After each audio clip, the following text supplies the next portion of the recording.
오케이.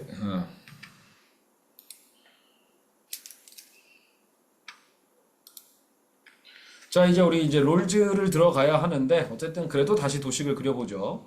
개인과 사회에서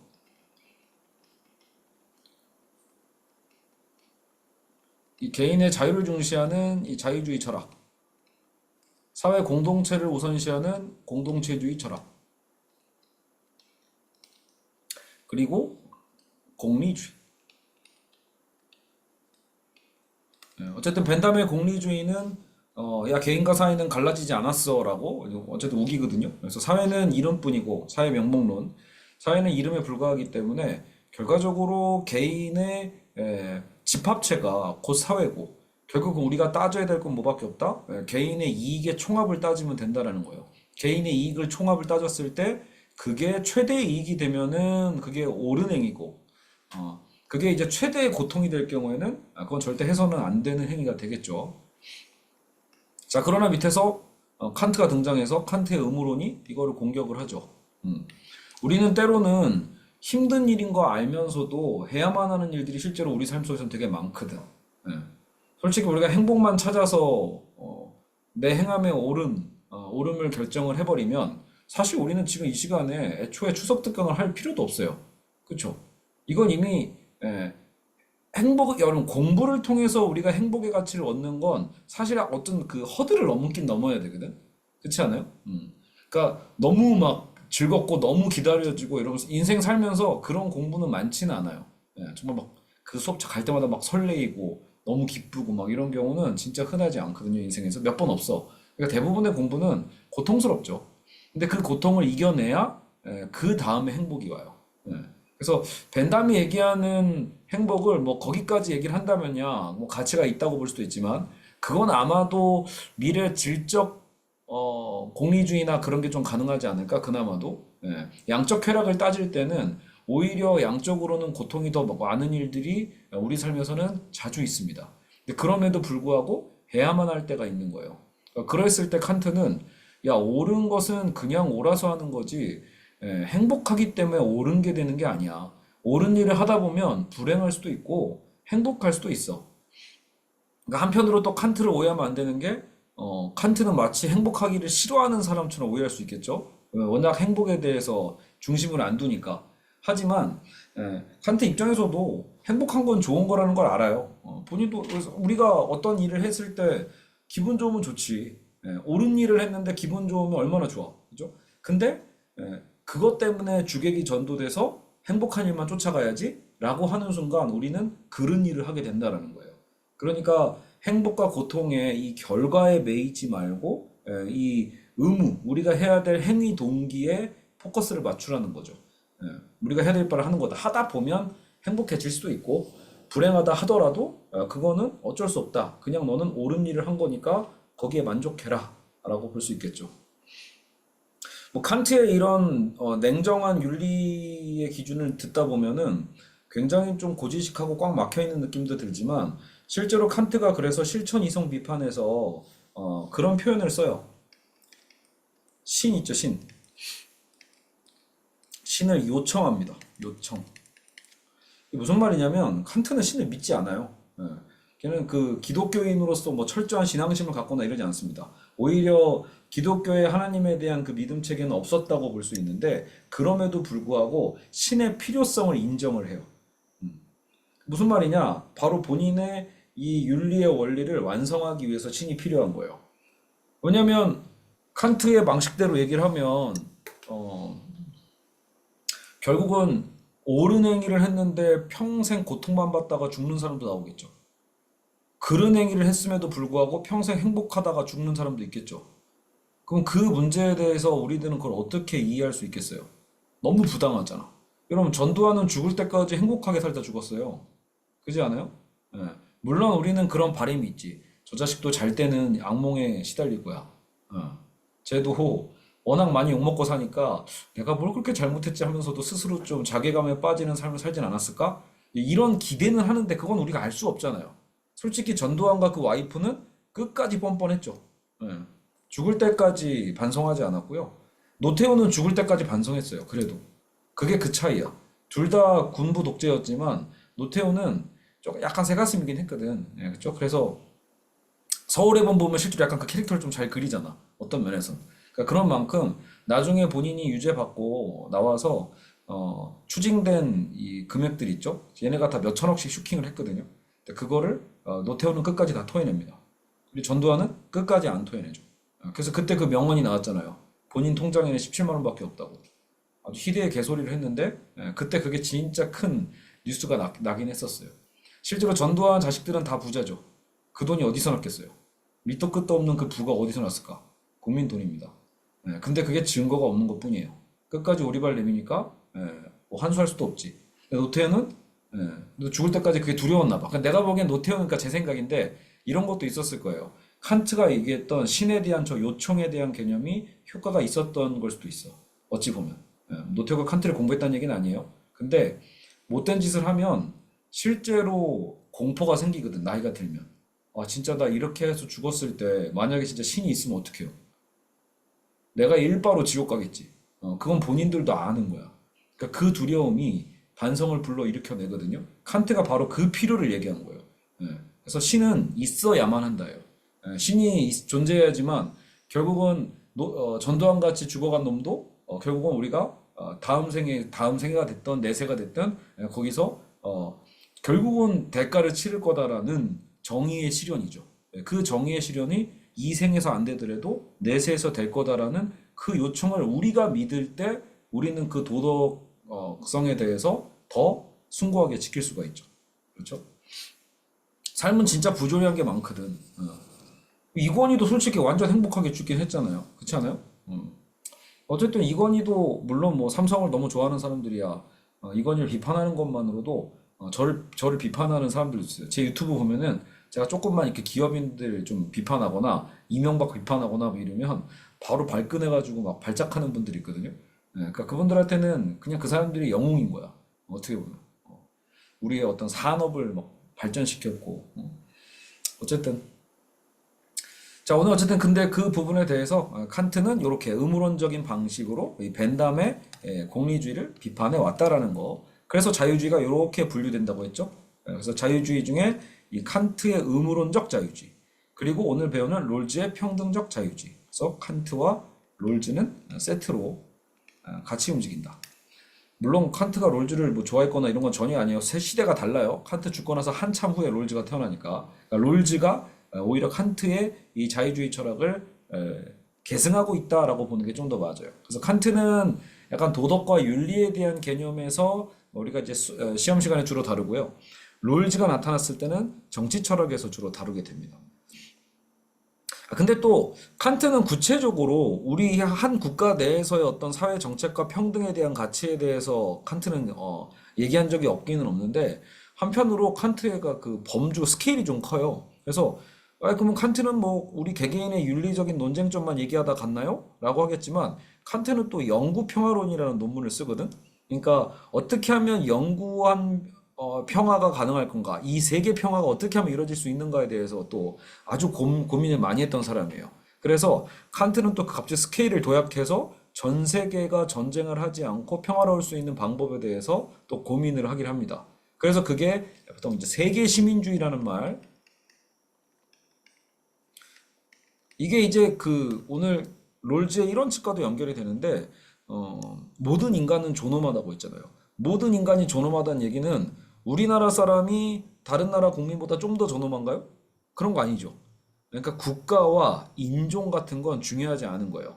인간이라는 공통 분모, 이성이 있는 인간이라는 공통 분모 하에서 모든 인간은 존엄하니까 결국 국가적 차별, 인종적 차별, 민족적 차별, 언어적 차별 다 부당하게 된 거죠. 그러니까 칸트의 이 존엄성에 놓은 거를 확장시키면 세계 평화에 대한 보편적 근거가 나오게 되는 거예요. 알겠죠? 그러니까 우리가 어떠한 근거로도 다른 나라의 민족의 사람들을 괴롭힌다거나 착취한다거나 고통을 줄 이유가 없는 거예요. 왜? 존엄한 자들이니까. 즉 그들을 노예 삼아서도 안 되겠죠. 그래서 세계 평화에 대한 관점을 칸트는 구상하고 있었다. 그런 또 원대함은 있었던 사람이에요. 그래서 실제 시험 문제, 우리 논술 문제에서 사회동포주의라고, 이게 한자로 쓰면 이게 사회동포주의거든. 바다를 건너는 동포랄까? 뭐. 그 얘기를 영어로 하면은 세계 시민주의. 알겠죠? 이 용어만 그냥 알아두세요. 우리 조만간 우리 정규반에서 다 풀 겁니다. 요건 고대 문제로 있기 때문에 한번 다 풀어보기로 할 겁니다. 이 개념 꼭 알아야 돼. 은근히 자주 나와요. 코스모폴리타니즘. 이런 말 혹시 들어봤어요? 코스모폴리탄? 예, 그게 또 세계 시민주의죠. 번역하면. 그래서 요즘 자주 나옵니다. 그래서 칸트가 되게 옛날 사람 같지만 여전히 현대 사상계에서도 다시 재소환되는 경우가 많이 있어요. 특히 지금이 중요한 시점이야. 전 세계적으로 봤을 때 지금 어때요? 세계화 시대가 이제 어느새 좀 저물고 있다고 봐야 돼요. 10년 전, 15년 전만 해도 그때 논술할 때는 오히려 이제 세계화 시대에 대한 담론으로 시험 문제가 되게 많이 나왔거든. 근데 지금 세계 정세를 보면 그 글로벌라이제이션이라고 하기에는 이제 너무나 많은 것들이 블록화되고 있죠, 다시. 약간 신냉전 시대란 말 들어봤죠. 왠지 또 미국과 중국의 사이가 굉장히 안 좋고, 러시아와의 또 관계가 안 좋아지고, 또 중동과의 관계도 안 좋고, 점점 세계가 블록화되는 거예요.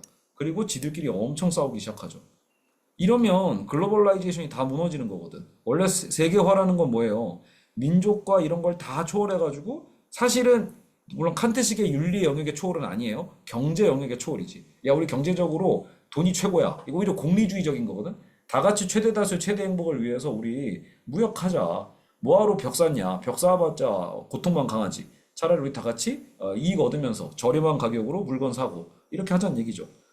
근데 여기에 쉽지가 않은 거야. 분명히 그런 세계화의 경제 원리에 의해서 되게 많은 것들이 무역이 활성화되다가도 가끔 이렇게 여전히 종교적 분쟁이나 민족적 분쟁에 의해서 한번 전쟁이 세게 나버리면 갑자기 물동량이 다 마비되죠.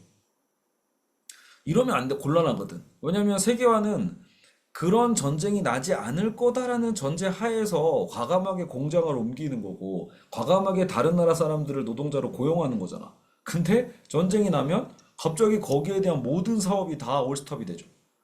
실제로 지금 우크라이나 전쟁 때문에 전 세계의 물가 상승이 얼마나 치솟아요. 그렇잖아. 어? 특히 유럽도 치명타고, 우리나라도 치명타고, 우리나라는 또 곡식에서 곡식량이 엄청나게 올라가듯이 어떻게 믿어? 어떻게 걔네랑 거래? 그럴 바에 차라리 우리도 자가 수급하는 게 낫지. 오래 걸리더라도. 근데 자가 수급하면은 그 애덤 스미스의 자유무역의 원리에 안 맞잖아요. 우리가 모든 걸 다 스스로 하면은 그것도 엄청난 비용이거든. 예. 그러니까 서로가 잘하는 거, 상대적 우위에 의해서 서로 저렴하게 잘 만들 수 있는 거에 특화시키고, 그리고 서로 무역을 하면 전 세계의 시장이 다 활성화가 될 텐데, 사실 그거는 꿈 같은 이야기라는 거죠. 지금 현실은 다시 세계 경제는 끊어지고 있다. 예. 근데 그랬을 때 어떻게 하면 다시 이 세계의 평화에 대해서 우리는 고민해야 하는가에 대한 담론에 칸트가 다시 소환될 수 있다라는 거예요. 그래서 세계 시민주의 얘기가 은근히 요즘 논술 주제에 간간히 나오고 있다. 자, 그리고 자유지상주의, 우리 이제 2차 수업 때 주로 다뤘죠. 자유지상주의는 그래서 철저한 그 방금 세계화 얘기에 이 시장경제의 철학이고, 시장경제 이론의 이제 사상을 담당하고 있고, 그래서 이 자유지상주의에서는 철저하게 나 개인의 소유권, 나의 선택을 중시한다라는 거죠. 알죠? 그래서 같은 자유주의인데도 불구하고 사실 칸트와 롤즈의 자유주의와 노직과 하이에크의 자유주의는 상당히 다른 색채를 갖고 있다라고 봅니다. 오늘 이거는 롤즈 얘기하면서도 다시 나오니까 오늘 롤즈와 공동체주의에 좀 더 초점을 맞춰가지고 수업을 진행하도록 하죠. 그죠? 이렇게 한번 큰 틀을 다시 한번 잡고, 자, 그러면 롤즈에 있어서 롤즈는 이 정의에 대해서 어떤 고민을 하냐면, 기본적으로 롤즈는 우리가 먼저 알아야 될 이론이 있는데 무지의 베일이에요. 처음에 들을 때는 이 용어가 되게 어색하거든. 이 베일에 쌓여 있다 할 때 그 베일이에요. 알겠죠? 그래서 베일에 쌓여 있는 할 때, 커튼, 장막, 무지의 장막이라고 번역하는 경우도 있더라고요. 그래서 원초적으로 평등한 상황에서의 동의가 필요하다는 말을 쓰는 거거든. 이 무지의 베일이라는 게. 그러니까 아무것도 모르는, 그래서 원초적인 것으로 돌아가면 우리는 어떻게 되냐면 평등한 상황이 되거든. 원초적인 평등한 상황에서 우리는 합의를 해야 돼. 동의를 해야 돼. 그러니까 이런 상황을 설정한 거야, 설정. 알겠죠? 예. 이건 이제 사고 실험이라고 해요. 그러니까 진짜 그랬단 얘기가 아니고 그럴 수도 없고요. 예를 들어 지금 여러분이랑 저의 가장 큰 범주적 차이를 구분해 본다면, 일단은 저와 여러분은 일단 세대가 다르죠.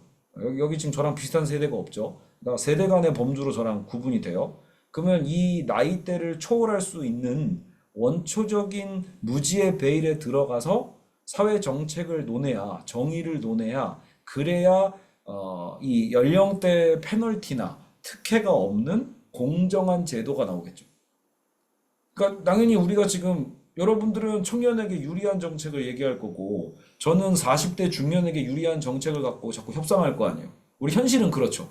현실에 우리가 협상 테이블에 넘어가면은 다 자기에 대한 베이스를 근거로 이기성에 의해서 투쟁할 수밖에 없거든. 그러니까 협의가 안 나오잖아. 거기에 이제 권력이 끼어들면 어떻게 돼요? 그렇죠? 그러다 보니까 우리가 가끔 이렇게 블라인드 테스트 같은 걸 하는 이유가 그런 것 때문일 거예요. 모든 것들을 다 떼어보고 그 자체로만 본다면, 그죠? 그리고 저랑 여러분이랑 이제 성별의 차이가 있죠. 남자와 여성. 그러면은 또 저는 또 남자로서 남자의 이익에 기여할 수 있는 의견을 낼 것이고 여러분들은 여성의 삶에 대한 것에 이익을 줄 수 있는 것에 논의를 갖고 저와 다투게 되겠죠. 그러니까 어떻게 보면 롤즈가 원했던 건 그래서는 안 된다는 거예요. 내가 남자인지 여자인지도 모르는 무지의 베일 속으로 원초적인 평등 상황으로 돌아가서 거기서 우리가 협상을 해야 된다. 그러면 남녀 차별에 대한 정책이 나오겠냐라는 거예요. 굳이 여러분 그런 모험 하고 싶어요? 내가 남자인지 여자인지 모르겠는데 완전 극단적인 여성 우월주의 삶을 세팅한다거나 극단적인 남성 우월주의 삶을 세팅할 리가 없겠죠. 예. 보험들 수밖에 없다고. 내가 어떤 상황인지 모르기 때문에 결국 누굴 고려한다? 최소 약자의 삶을 고려할 수밖에 없어요. 만약에 내가 방금 이 협상 무지의 베일에서 나와 봤더니 내가 인종적으로 되게 불리한 인종이야. 이러면은 인종차별의 정책에 동의하겠냐고요. 그렇죠? 그래서 롤즈는 자기의 계층, 성별, 인종, 민족, 정치 견해, 종교적 신념 같은 게 다 없어져야 된다는 거예요. 그걸 모르는 상황에 가야 그래야 우리는 순수하게 이 평등한 상황에서 공정한 정책과 사회 제도를 만들 수 있다라고 보는 겁니다. 사실 이게 왜 중요하냐면 무지의 베일이 저도 처음에 이거 공부할 때는 그런 생각이 들었거든. 좀 비현실적이잖아요. 현실에서 쓸모가 없죠. 여러분 현실에서 정치인들이 나는 국민의힘이고 나는 민주당이야. 그 정치적 뿌리를 잇고 어찌 보면은 그 자체로서 원초적 베일 속에서 이 국민을 위한 어떤 정책을 논해야 가장 정당한 정책이 나올 텐데도 그런데 그게 쉽지가 않잖아. 근데 현실적으로 안 되니까. 그러니까 나는 그래서 현실적으로 안 되는 거를 가상의 방식으로 세팅한다고 해서 이게 의미가 있나? 이런 생각이 들기는 하더라고요. 그죠? 자, 그런데 나중에 저도 조금 곰곰이 생각해 보니까 현실에서는 물론 안 돼. 하지만 어쨌든 롤즈는 그런 고민을 해본 거잖아요. 만약에 최소한 우리가 내가 진짜 남자인지 여자인지 모른다는 전제 하에서 진짜 어떤 사회적인 그 정책을 갖고 토론을 하면 어느 정도는 정말로 그 입장, 성별에 대한 나의 입장을 벗어나서 어떤 게 더 옳은 선택인지에 대해서는, 어떤 게 더 공정한 선택인지에 대해서는 알 수 있을 것 같긴 해요. 그러니까 나의 편견에서는 확실히 벗어날 수 있죠. 보통 우리가 맹목적으로 그냥 내 상황에 유리하게끔 결정을 해놓고 거기에 정당화시키는 논거를 가져다 오는 경우가 은근히 많죠. 예. 그러다 보면 나중에 억지스러운 논쟁이 나오는 거거든. 근데 최소한 롤즈가 얘기하는 무지개별 이론을 항상 머릿속에 탑재해놓고 생각해보면 어떤 면에서는 그러게 내가 지금 나와 다른 입장에 있는 사람에 대한 견해를 충분히 존중할 수 있는 길도 열리기는 해요. 최소한 나의 편견에서는 좀 벗어날 수는 있으니까. 그렇죠? 자, 그래서 이런 원초적 상황에서 우리는 이제 두 개의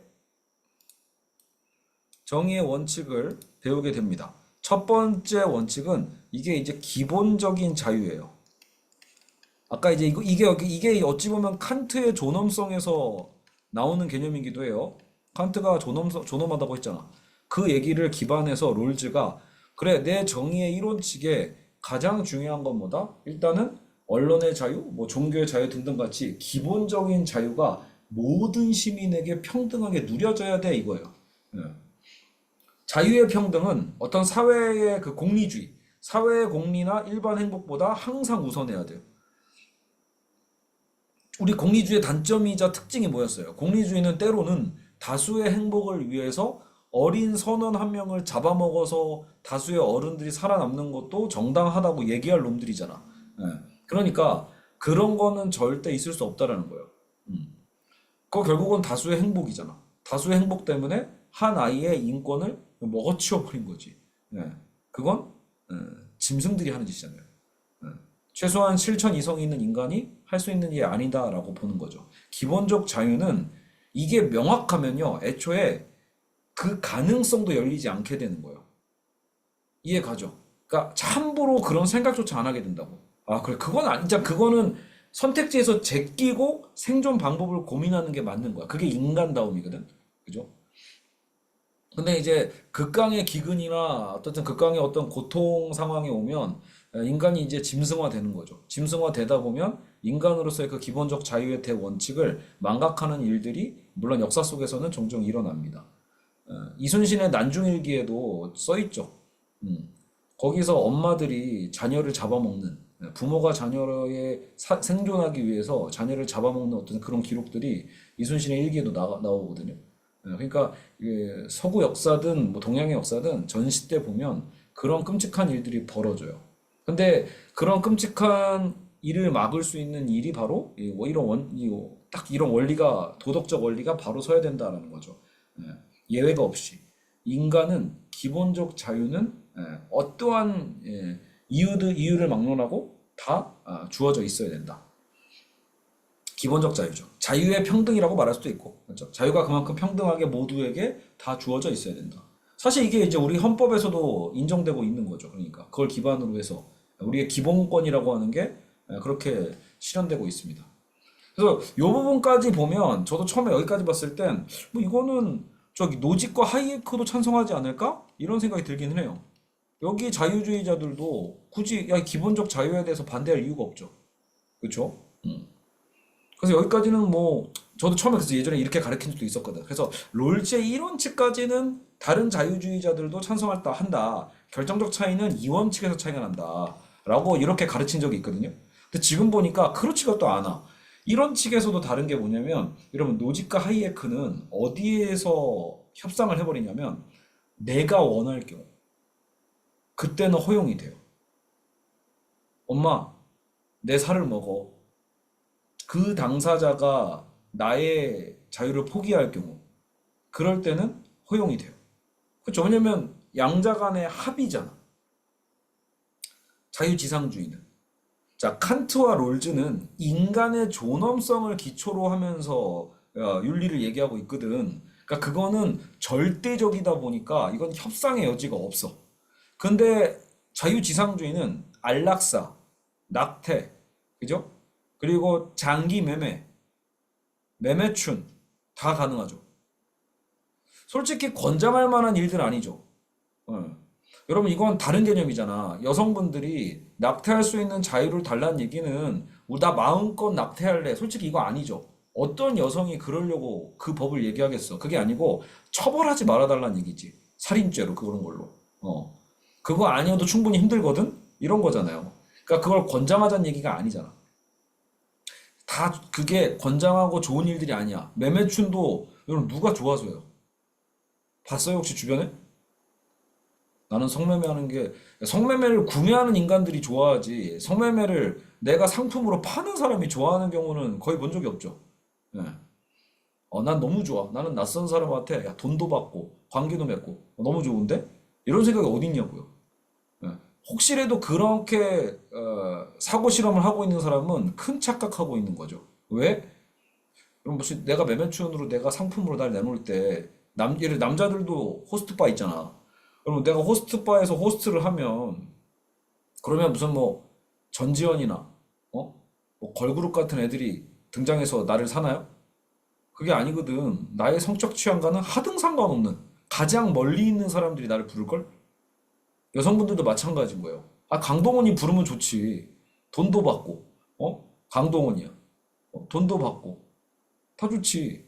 물론 그것도 좋단 말이 이상한 말이에요. 사랑하지도 않는데. 근데 그럼에도 불구하고 정당화라도 할 수 있을 거 아니야. 근데 여러분 현실은 그렇지 않죠. 음. 현실에는 내가 가장 극혐하게 생긴 사람들이 나타날 거예요, 아마. 그게 매매춘이에요. 그러니까 그걸 누가 자발적으로 좋아서 하냐고요. 그러니까 자유지상주의가 항상 실수하는 게 뭐냐면, 야, 그거 당사자가 원해서 한 거잖아. 걔도 원했고, 지가 몸 팔기 원했고, 얘는 몸을 사기를 원했고, 서로 쌤쌤이잖아. 그러면 그 시장은 활성화돼도 된다라고 단호하게 얘기하는 게 자유시장 경제예요. 알겠죠? 그래서 우리가 지금 매매춘 단속하는 거에 대해서도 반대하는 게 공리주의랑 자유지상주의가 반대를 하죠.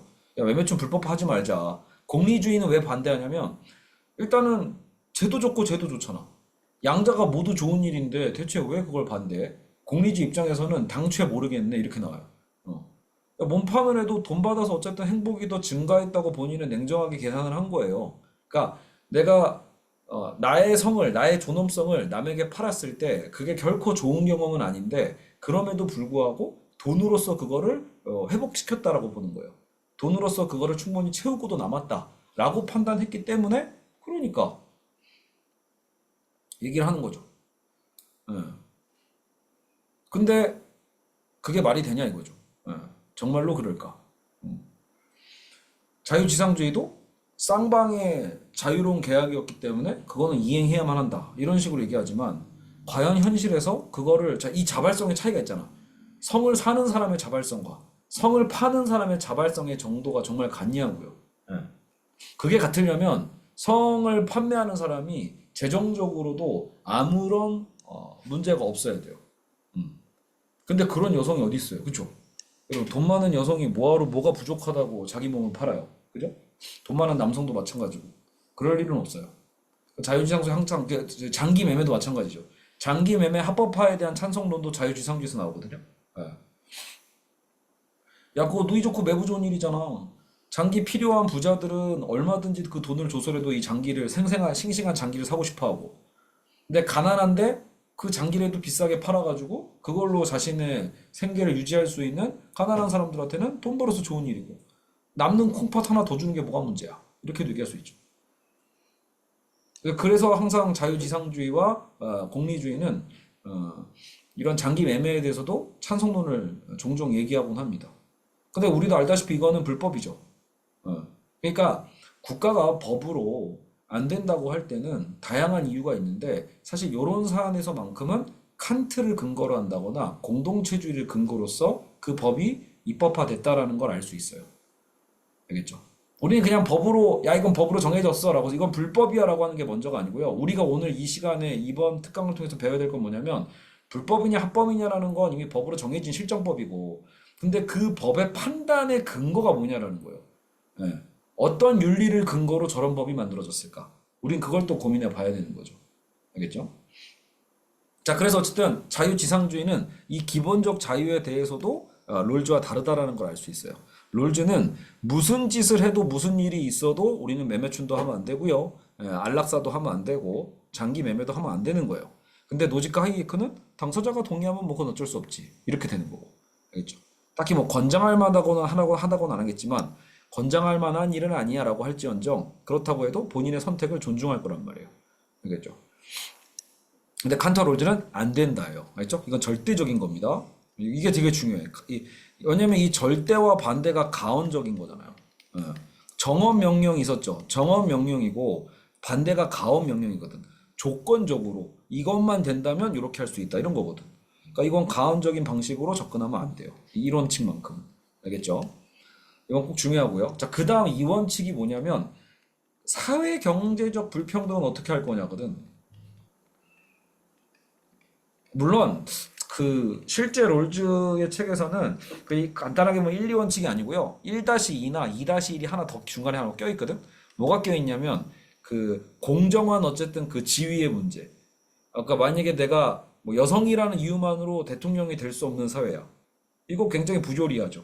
그러니까 그런 거 안 된다는 거예요. 내가 노숙자의 자녀라는 이유 하나 때문에 나는 대통령이 되면 안 된다라는 어쨌든 그런 제도가 있다라면 그건 부조리하죠.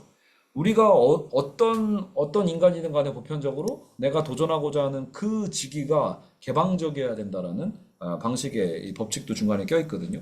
근데 보통 그거는 또 시험 문제는 잘 안 나오고요. 우리가 지금 이제 집중적으로 다뤄야 될 건 이 사회 경제적 문제예요. 어, 사회 경제적 불평등 문제라는 게 뭐냐면 사실 우리는 어디 어느 사회든 똑같이 평등한 사회는 없죠. 예, 지금 현실 국가 중에 어디가 있어요? 완전히 평등한 사회는 사실 없어요. 예. 솔직히 북한도 결과적 평등을 논하면서도 정작 하나도 안 이루어졌죠. 음. 다수가 가난한 평등을 이뤄내 버렸고 소수의 기득권자들이 엄청난 부를 축적하는 더 큰 불평등이 나오거든요. 사실 중국도 자본주의 시스템을 들고 들어오고 걔네들은 걔네대로 또 나름대로 빈부격차가 어마어마해졌고 러시아도 마찬가지고 엄밀하게 얘기하면 결과적인 평등을 실현한 국가는 또 없거든. 롤즈가 그래서 이렇게 얘기를 하는 거예요.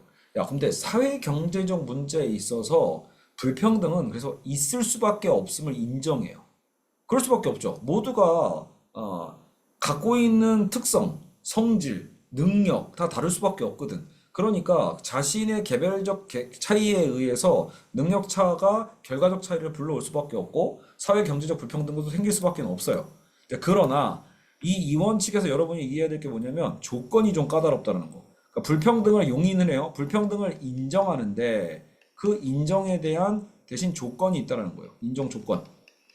그게 뭐냐? 그 사회의 최소 수혜자라고 해서 가장 사회 약자 있죠. 이걸 이제 최소 수혜자라고 불러요. 가장 어려운 사람이 예, 이 불평등이 인정되려면 최소 수혜자에게 그 사회의 이익이 명확하게 돌아가야 됩니다. 그래서 어떤 때는 어떤 글귀에는 최소 수혜자의 최대 혜택 이렇게까지 얘기할 때가 있었어요. 로즈 책에서도. 약간 오해가 생길 수 있는 표현이긴 해요. 최소 수혜자에게 최대 혜택을 주라는 얘기하면 마치 그러면 저기 서울역 노숙자에게 이재용보다 돈을 많이 주자는 얘기인가?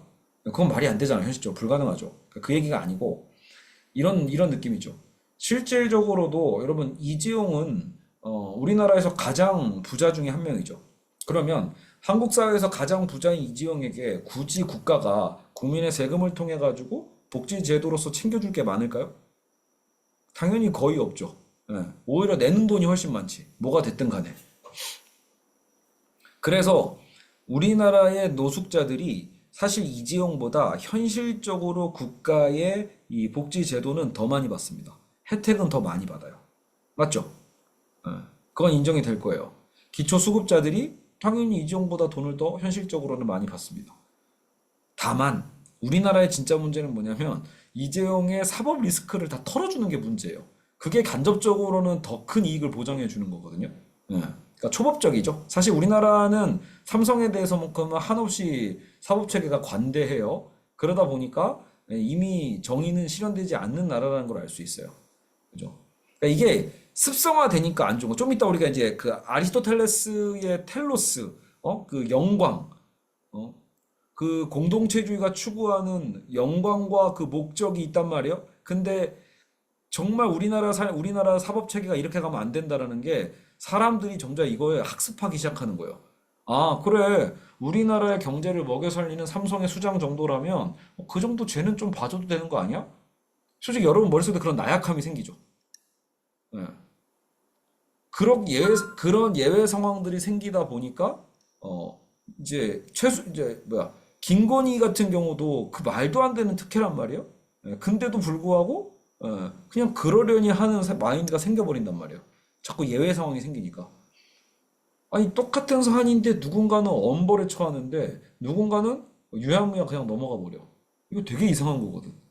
예. 그럼 사법 체계에서의 평등의 원칙이 따로 있어요. 걔네들은 같은 것은 같게 다른 것은 다르게 해요. 다시 말하면 똑같은 사안이면 똑같이 처리해야 돼요. 이번에 왜 김건희 여사가 도이치모터스 전주로서 아직 이제 수사 대상조차 안 올라갔지만 사실 그 도이치모터스 주가 조작의 공범들은 다 2심 판결까지 끝이 났죠. 그랬을 때 김건희 여사와 거의 똑같은 역할을 한 전주는 이번에 유죄 판결 받았거든? 예. 그러면 같은 것은 같게 다른 것은 다르게 해요. 김건희 여사는 같은 행위를 했는데 왜 기소조차 안 됐을까요? 그러니까 이게 납득이 되냐고요. 그죠? 똑같은 공무원의 아녀자가 부인이 고가의 명품백을 받으면요. 그 집이 작살나요, 사실은요. 그거 상식이야, 엄밀하게 얘기하면. 근데 그 똑같은 행위를 전혀 그 잣대에 들이밀지도 못하고 경찰과 검찰과 수사심의위원회가 다 뭐라고요? 아, 이거는 무혐의다. 어. 거기에 어떤 국민이 납득이 되냐고요. 어. 그러니까 정의 원칙이 무너져 버리는 거죠. 어떻게 보면. 우리가 그동안 추구해왔던 어떤 사회적 가치가 사라져 버리는 거예요. 이런 문제들. 자, 여하튼 다시 롤즈로 들어와서 롤즈는 그래서 사회 약자에 대해서 최소 수혜자에게 최대 혜택을 줄 수 있을 때만 그럴 때만 현재의 불평등은 용인 가능하다. 이렇게 얘기하는 거예요. 그러니까 지금의 불평등이 있을 수밖에 없어. 하지만 그 불평등을 그대로 이렇게 존치하려면 어떻게 해야 된다? 그 사회 안에 최소 약자를 우리가 고려하고 있는가? 최소 약자를, 그러니까 그 부자가 부를 벌면 벌수록 그 부의 많은 것들이 사회적 약자에게 되돌아가고 있는가? 그게 되돌아가야 사회적 불평등이 결국은 줄어드는 방향으로 향해 가고 있다는 소리잖아요. 그러니까 저 이건 임시적 조치에 가까운 거예요. 사회 불평등이 좋은 건 아니야. 경제적 불평등도 절대 좋은 건 아닌데 그럼에도 사회적 약자에게 최대 혜택이 돌아가면 부자의 부의 증진보다 최소 약자의 부의 증진이 더 가파르게 올라가게 되거든요. 아무래도. 그렇죠. 그러면 당장 지금 현 시점에서야 어마어마한 차이긴 해, 물론. 여기서 최대 부자와 가장 가난한 자의 격차는 어마무시하겠지만, 그래도 이 사람이 벌어들인 부의 많은 부분이 다시 얘한테 돌아간다라는 게 전제되어 있다라면, 결국은 사회적인 약자는 더 미래적인 전망을 얻게 돼요. 기대를 얻게 되죠. 전망과 기대를 갖게 된다고요. 내가 열심히 노력하면 나도 부자가 될 수 있구나. 이 부자의 성장률보다 가난한 자의 성장이 훨씬 더 빠른 사회. 알겠죠? 그게 어찌 보면 이상적인 거죠. 그럴 때만 이 불평등은 용인 가능하다. 알겠죠? 되게 조건이니까 좀 까다로운 거죠. 그러니까 어찌 보면 우리 쉽게 얘기하면 결국은 복지정책 필요하다는 얘기네. 이렇게 이해하셔도 되긴 돼요. 알겠죠? 근거가 좀 다른 거지. 왜냐면 여러분 결과론적으로 국가와 제도가 나서가지고 결국은 재분배를 하고 부자의 많은 수익을 가난한 자에게 되돌려 준다고 할 때 근데도 그 근거 제도가 똑같다고 여러분 가치가 똑같은 게 아니에요. 알겠죠? 롤즈는 자유주의 철학자라는 걸 잊어서는 안 돼요. 그러니까 여기서 잘못 놓치면 어떻게 돼요? 롤즈를 잘못 놓치면 그냥 결과적으로 쟤는 결국 사회복지 정책 찬성하는 거니까 그냥 좌파 아니야? 그냥 사회주의자랑 뭐가 달라? 또 결과론적 평등론자랑 뭐가 달라? 이런 식으로 해서 이제 비난을 한단 말이에요.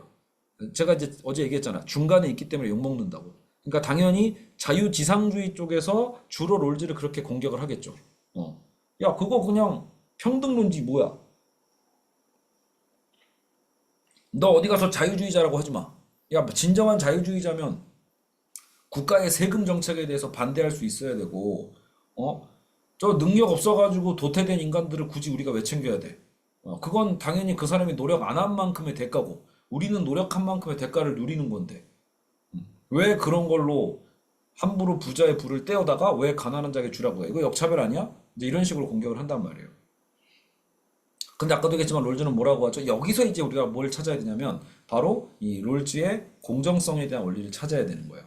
알겠죠? 왜냐면 아까 다 무지의 베일로 다시 돌아가 봐요. 무지의 베일이 왜 나름대로 기막힌 방법론이냐면 아이디어냐면 무지의 베일로 돌아가게 만들면 내가 부잔지 그죠? 기득권자인지 내가 이재용인지 알 수 없게 되죠. 사실 여러분 공리주의를 찬성하든 자유지상주의를 찬성하든 대부분 자 공리주의자나 자유지상주의자가 사회적 약자를 위해서 부를 나누는 것은 이 재산권 침해고 이 전체 행복량을 줄이는 어리석은 행동이다라고 주장한다고 칩시다. 근데 그렇게 주장하는 사람들은 당연히 본인의 현재 위치가 거기에서 손실을 보는 사람들이기 때문에 반대하는 거 아닐까요? 만약에 내가 사회적 약자야. 사회적 약자 입장에서는 그 제도가 사실 기분 나쁠 일이 없잖아. 엄청난 자존심이 있지 않는 한. 야, 이건 내 능력 아니까 난 안 받아. 나는 복지에도 필요 없음. 난 내 능력으로 할 거야. 이러면 사실 그거야말로 또 진정한 자유주의자인데 사실 무지의 베일로 들어가 보면 그죠? 그러니까 무지의 베일로 들어가서 보면은 결과적으로는 공리주의자도 자유지상주의자도 내가 그런 성향이 있는지조차 모르거든. 그러니까 자유지상주의의 성향, 공리주의의 성향 그것도 없어지는 거예요. 오롯이 공정한 원칙에 대해서만 따지게 된다고. 그러면 자연스럽게 공리주의도 자유지상주의도 사라집니다. 대부분 저 주장을 하는 사람들은 내가 기득권인 걸 알고 있기 때문에 저 주장을 해요. 그렇지 않아요? 대부분의 자유지상주의자들은 살만한 사람들이 하는 겁니다. 내 능력주의에 대해서 어느 정도 기대할 만한 사람들이 꼭 저 주장을 해요.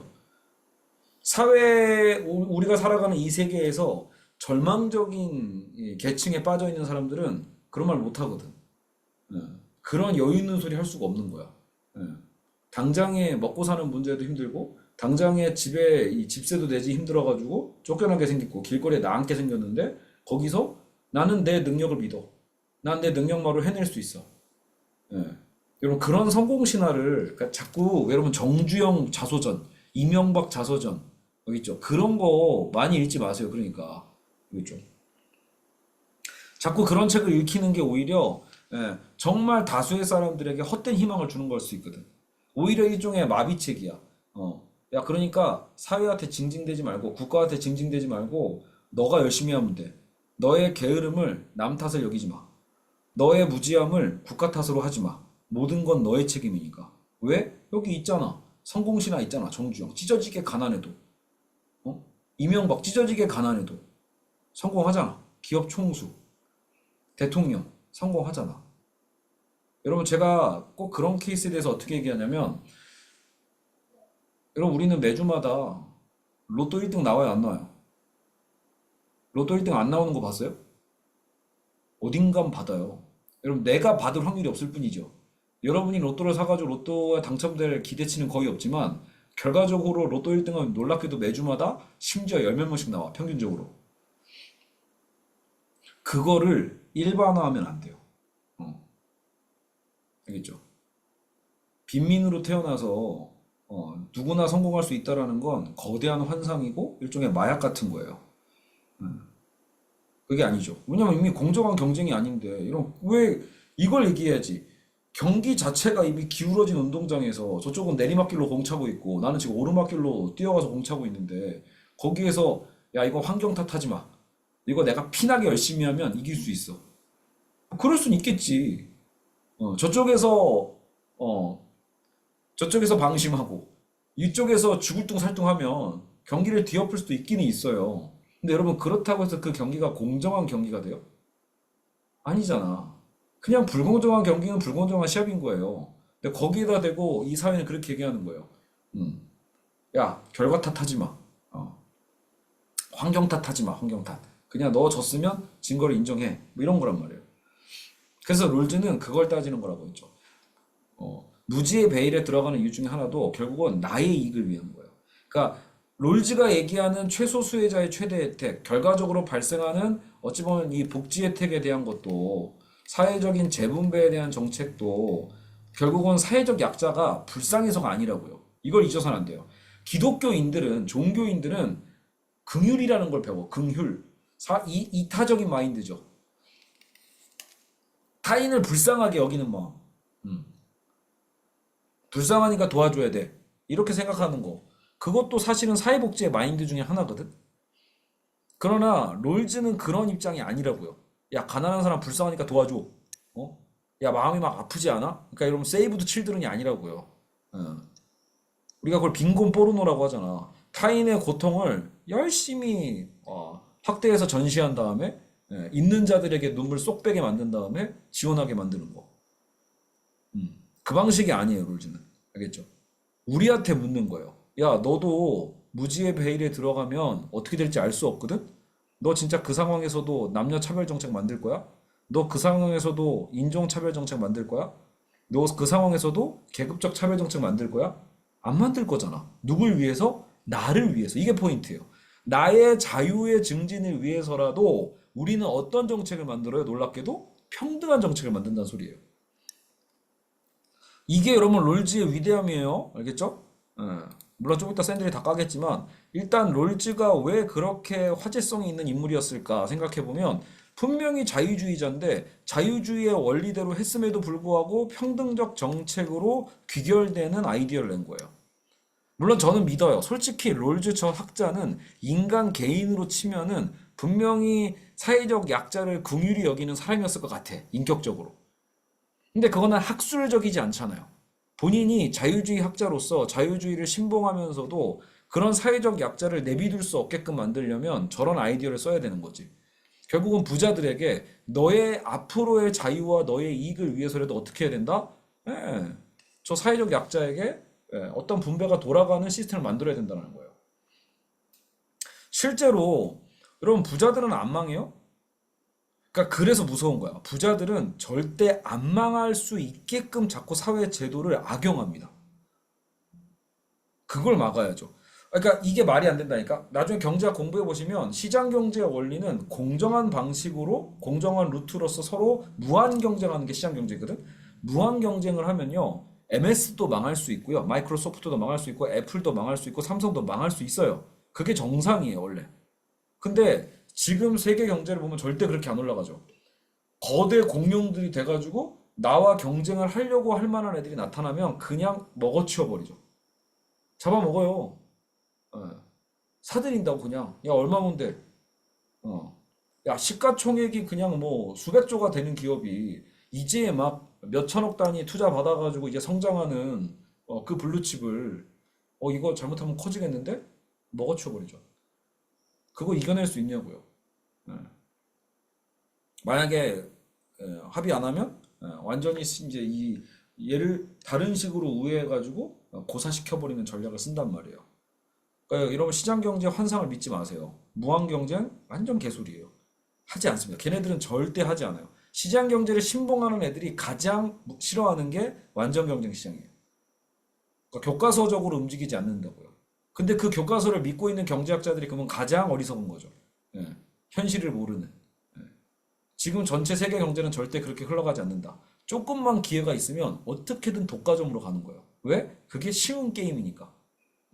굳이 뭐하러 공정하게 싸워? 공정하게 싸우다가 카운터 펀치라도 한 대 맞으면 공룡도 쓰러지거든. 예. 그럴 일이 없게끔 만드는 거예요. 예. 저기서 막 이갈고 나오네. 도전자가 상당히 지금 실력이 장난 아니야. 그때 총으로 쏴 죽이는 거죠. 예. 저 도전자는 권투인 줄 알았는데. 예. 나는 여기서 멀리서 쏴 죽여. 100%의 승률을 갖고 있죠. 그 게임이에요. 그런 의미에서 롤즈의 철학은 굉장히 저는 의미가 있다고 봐요. 되게 허울뿐인 약간 자유시장주의가 갖고 있는 저 불공정한 게임에 대해서 어쨌든 나름대로 화두를 제시한 거죠. 우리가 살아가는 이 세계는 공정하지 않다. 그러면 그 실질적인 공정함을 어떻게 우리가 재구성할 것인가에 대해서 논의를 하는 거예요. 자, 어쨌든 여기서 제2원칙까지 살펴봤고요.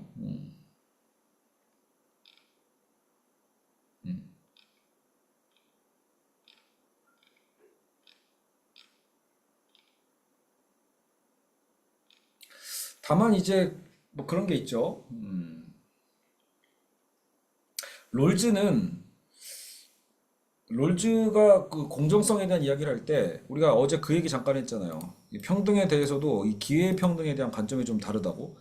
기본적으로 우리가 흔히 말하는 뭐 지금 현재 국민의힘이나 이, 이 보수주의를 추구하는 정치 세력들은 기회 평등까지는 인정을 하는데 이 기회 평등이 형식적이면 거기서 충족시킨단 말이에요. 형식적 기회 평등만으로도 만족을 해요. 그래서 어차피 여자라고 해서 뭐 서울대 가지 말라고 했나? 여자라고 해서 하버드 가지 말라고 했나? 아니거든. 그래서 우리는 차별한 적 없다라는 거야. 근데 옛날 시대에는 구조적으로 여성들이 사회에 진출하기 힘들게 되어 있었죠.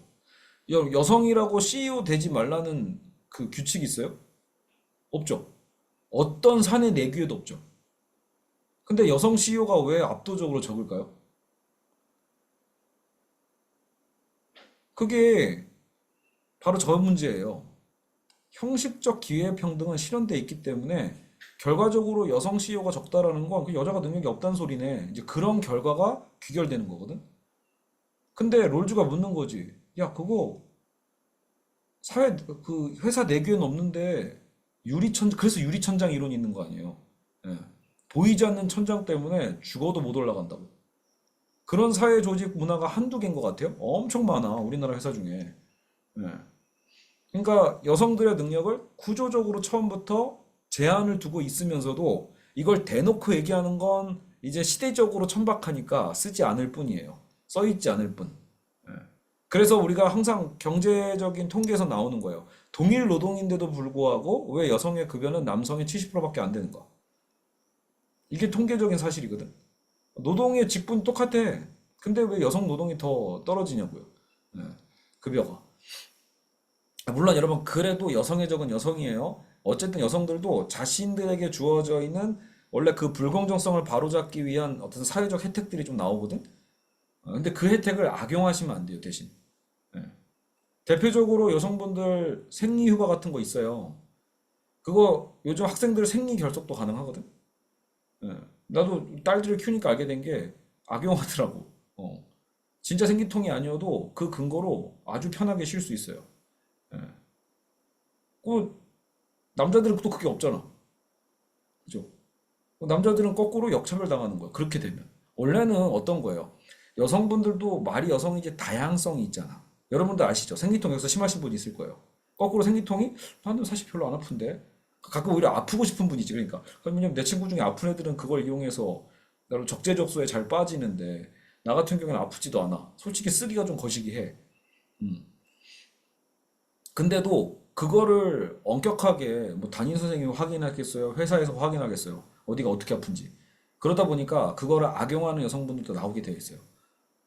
그게 심해지면 심해질수록 당연히 남성들 사이에서는 역차별 논쟁이 부를 수밖에 없죠. 예. 그러니까 제도는 악용하면 안 돼요. 사실 진짜 그 제도가 생긴 이유는 생리통이 너무 심한 여성분들을 위해서 존재하는 거예요. 예. 왜냐면 그건 진짜로 사회활동이 안 될 정도의 고통이니까. 그죠? 그런 것처럼 어쨌든 제도가 생기면 악용하는 문제는 항상 생기고 그 악용 케이스를 또 잡아가지고 역차별 논쟁이 불면서 이것이 이제 서로 어쨌든 이 진영 싸움이 벌어져 버립니다. 안타까운 거죠. 원래 제도 자체는 나쁜 게 아닌데. 예. 자, 어쨌든 그래서 형식적 기회평등과 이 실질적인 기회평등을 구분하셔야 됩니다. 그래서 롤즈는 여기를 강조하는 거죠. 지금 이제 우리가 대학 원서 막 쓰잖아요. 고3들이. 그랬을 때도 많은 전형들이 있지만 대표적인 게 사회 배려자 전형, 지역 인재 선발, 지역 균형 선발. 서울대 있죠? 지역 균형 선발. 그리고 아니면 이런 것도 있어. 서해 5도 특별 전형. 이상한 게 있어요, 막. 그죠? 다문화 가정 전형도 있고요. 다행히 있어. 근데 잘 보면은 제도는 많은 것 같은데 웬만한 서울의 중산층의 학생들은 하나도 끼지 않습니다. 그러니까 그러다 보면 좀 서러울 때가 있죠. 내가 서울에 살고 중산층인데 딱히 뭔가 혜택 받을 게 계속 거의 없는. 뭔가 제도는 많은데 내 입시랑은 상관이 없네. 나는 무조건 내 능력으로 부딪혀야 되네. 이러면서 좀 억울해하는 경우가 많이 있거든요. 근데 이건 롤즈식으로 해석해 볼게요. 롤즈식으로 보면 이 부분은 사실 불공정한 게 아니야. 그러니까 역차별이라고 볼 수 없는 게 이 제도가 왜 있냐면 이 제도가 생긴 이유는 이미 이 스타트가 공정하지 않았다라는 것을 인정하면서 생긴 거예요. 기본적으로 똑같은 공부 환경이 아니라는 거죠. 예를 들어 서해 5도 같은 경우에는 아무리 여러분 인터넷이 발전했어도요. 여러분 섬마을은 섬마을이에요. 예. 섬마을에서 자란 아이가 강남 3구에서 자란 아이와 학습 교육 효과가 똑같을 수가 없어요. 환경이 완전히 다릅니다.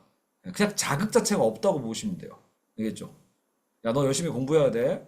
야, 너 비록 아빠가 어부지만 너는 열심히 공부시킬 거야. 이렇게 해서 부모님이 막 이 악물고 애 막 어떻게든 무투를 나가가지고 공부시키기 쉬울 것 같아요? 완전 어렵죠. 예. 제주도가 그나마 경제 상황이 좋아지면서 그런 이제 계층이 생긴 거예요. 그러니까. 그래서 제주가 그래서 이제 약간 교육에 대한 이게 좀 심해진 거죠, 투자가. 왜냐면 그런 열망이 있거든. 이 섬에서 자랐다라는 거에 대한 차별이들이 있어 왔고, 물자가 잘 돌지 않았었으니까. 그러다 보니까 어떻게든 이제 서울로 내보내려고 하는 부모의 이제 이 교육열이 붙게 되면서 제주도도 어느 정도 이제 이 교육특구처럼 되긴 하죠. 근데 여전히 정말 우리나라 다도해잖아. 섬 많거든. 그 섬에서 자라는 청소년들은 매우 불균등합니다. 여러분 실제로 수능 볼 때 걔네 어떻게 가요? 참고로 여러분 전 서울생이거든? 저 수능 볼 때 어떻게 갔겠어요? 그냥 학교에서 10분 거리. 심지어 제가 다녔던 중학교에 바로 옆에 있었던 고등학교다 보니까 그냥 낯설지가 않잖아. 동네도 낯설지 않으니까. 낯설지 않은 동네에 아침에 부스스 일어나서 그냥 밥 먹을 거 다 먹고 마인드 컨트롤 할 거 다 하고 기도도 하고 여유 있었어요. 그러면서 저는 그 입실 딱 20분 전인가 여유 있게 갔거든. 왜냐면 늘 내가 가던 길이니까. 근데 여러분 저희 와이프만 해도 저희 와이프는 저희 강원도 산골 출신이거든. 전날 가야 돼요. 그랬던 시대가 있어. 강원도 산골에만 살아도요, 당일날 아침에 죽어도 수능장 못 가요. 예. 전날 학교 선생님들이 애들 다 데리고 춘천이나 이런 데까지 나가야 되거든? 도시로. 춘천 같은 데 나가서 하룻밤 자야 돼. 그 아내가 그 얘기예요. 그 낯선 여관에서 냄새나고 꿉꿉한 여관에서 낯선 여관에서 자고 거기서 일어나서 아침밥 뭐 제대로 먹겠어요. 그러니까. 그리고 수능 보러 가는 거예요. 섬마을은 어때요? 3일 전에 나옵니다. 배가 뜰지 안 뜰지 어떻게 알아요? 그것까지 계산해야 돼. 그래서 걔네들은 2, 3일 전에 역시 학교 선생님이 챙겨가지고 나와서 하는 거. 이게 어떻게 공정하냐고요. 예. 하나도 안 공정해요. 그 지금도 그래, 그거는. 자연적인 차이니까. 그러니까 그건 아니겠냐고요. 우리 와이프 그 얘기 하거든. 자기가 자란 동네에서는 공부에 대한 자극이 없던 동네라고. 예. 그냥 선생님들 자체가 이미 교육자로서의 모든 가치를 포기한 패배에 쩔은 선생님들이 그 시골 마을로 온대요. 그래서 애들만 그냥 쓸데없이 야자 수당 받으려고 야자를 하는 학교예요. 이해가죠? 어차피 교육 인프라는 없으니까 뭐 학원도 못 다닐 거고 그냥 주구장창 야자만 시키는 거예요. 근데 야자 때 공부를 하냐고요? 선생님들은 그냥 수당 받으러 오시는 건데. 그러니까 도시락만 3개 싸고 다녔대. 우리 급식세도 아니니까 도시락 3개를 엄마는 싸야 되는 거야, 장모님은.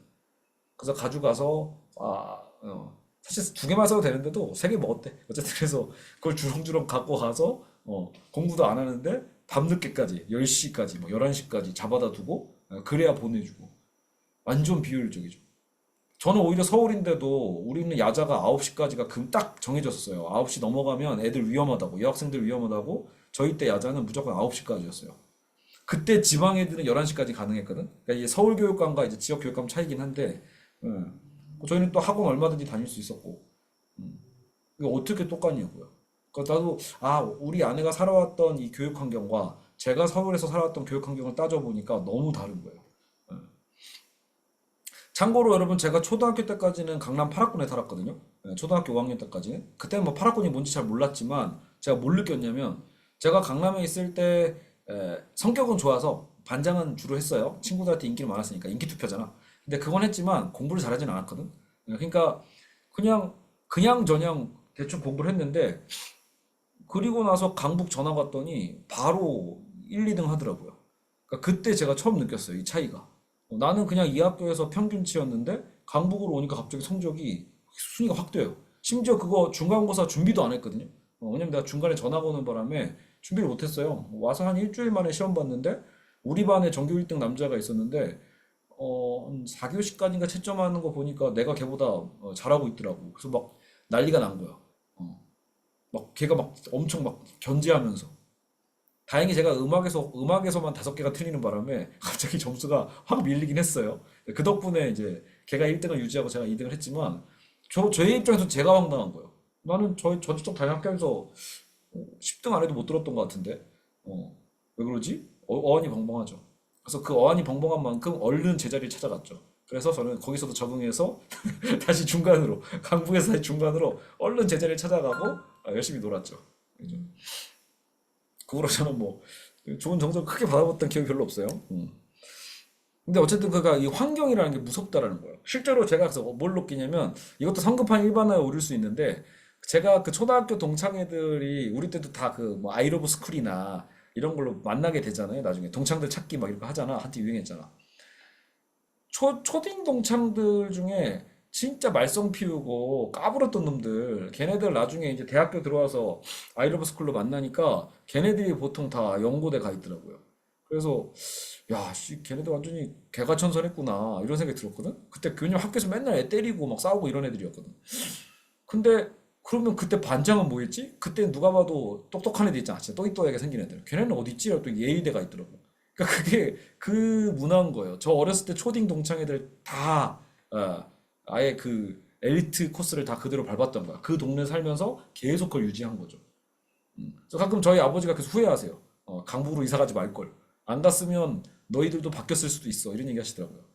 예. 근데 아빠 난 딱 좋은데? 저는 항상 균형론자이기 때문에 그렇게 제가 막 올라가고 이런 걸 별로 안 좋아해서 딱 좋았다 나는 내 학창 시절이 그만 아니었으면 그렇게 못 놀았을 거 아니에요. 거긴 대신 그만큼 애들 엄청 공부시키잖아. 그죠? 근데 어쨌든 근데 걔네들은 그런 환경에 떨어진 채로 쭉 성장하니까 못해도 그런 급이 나오는 거고.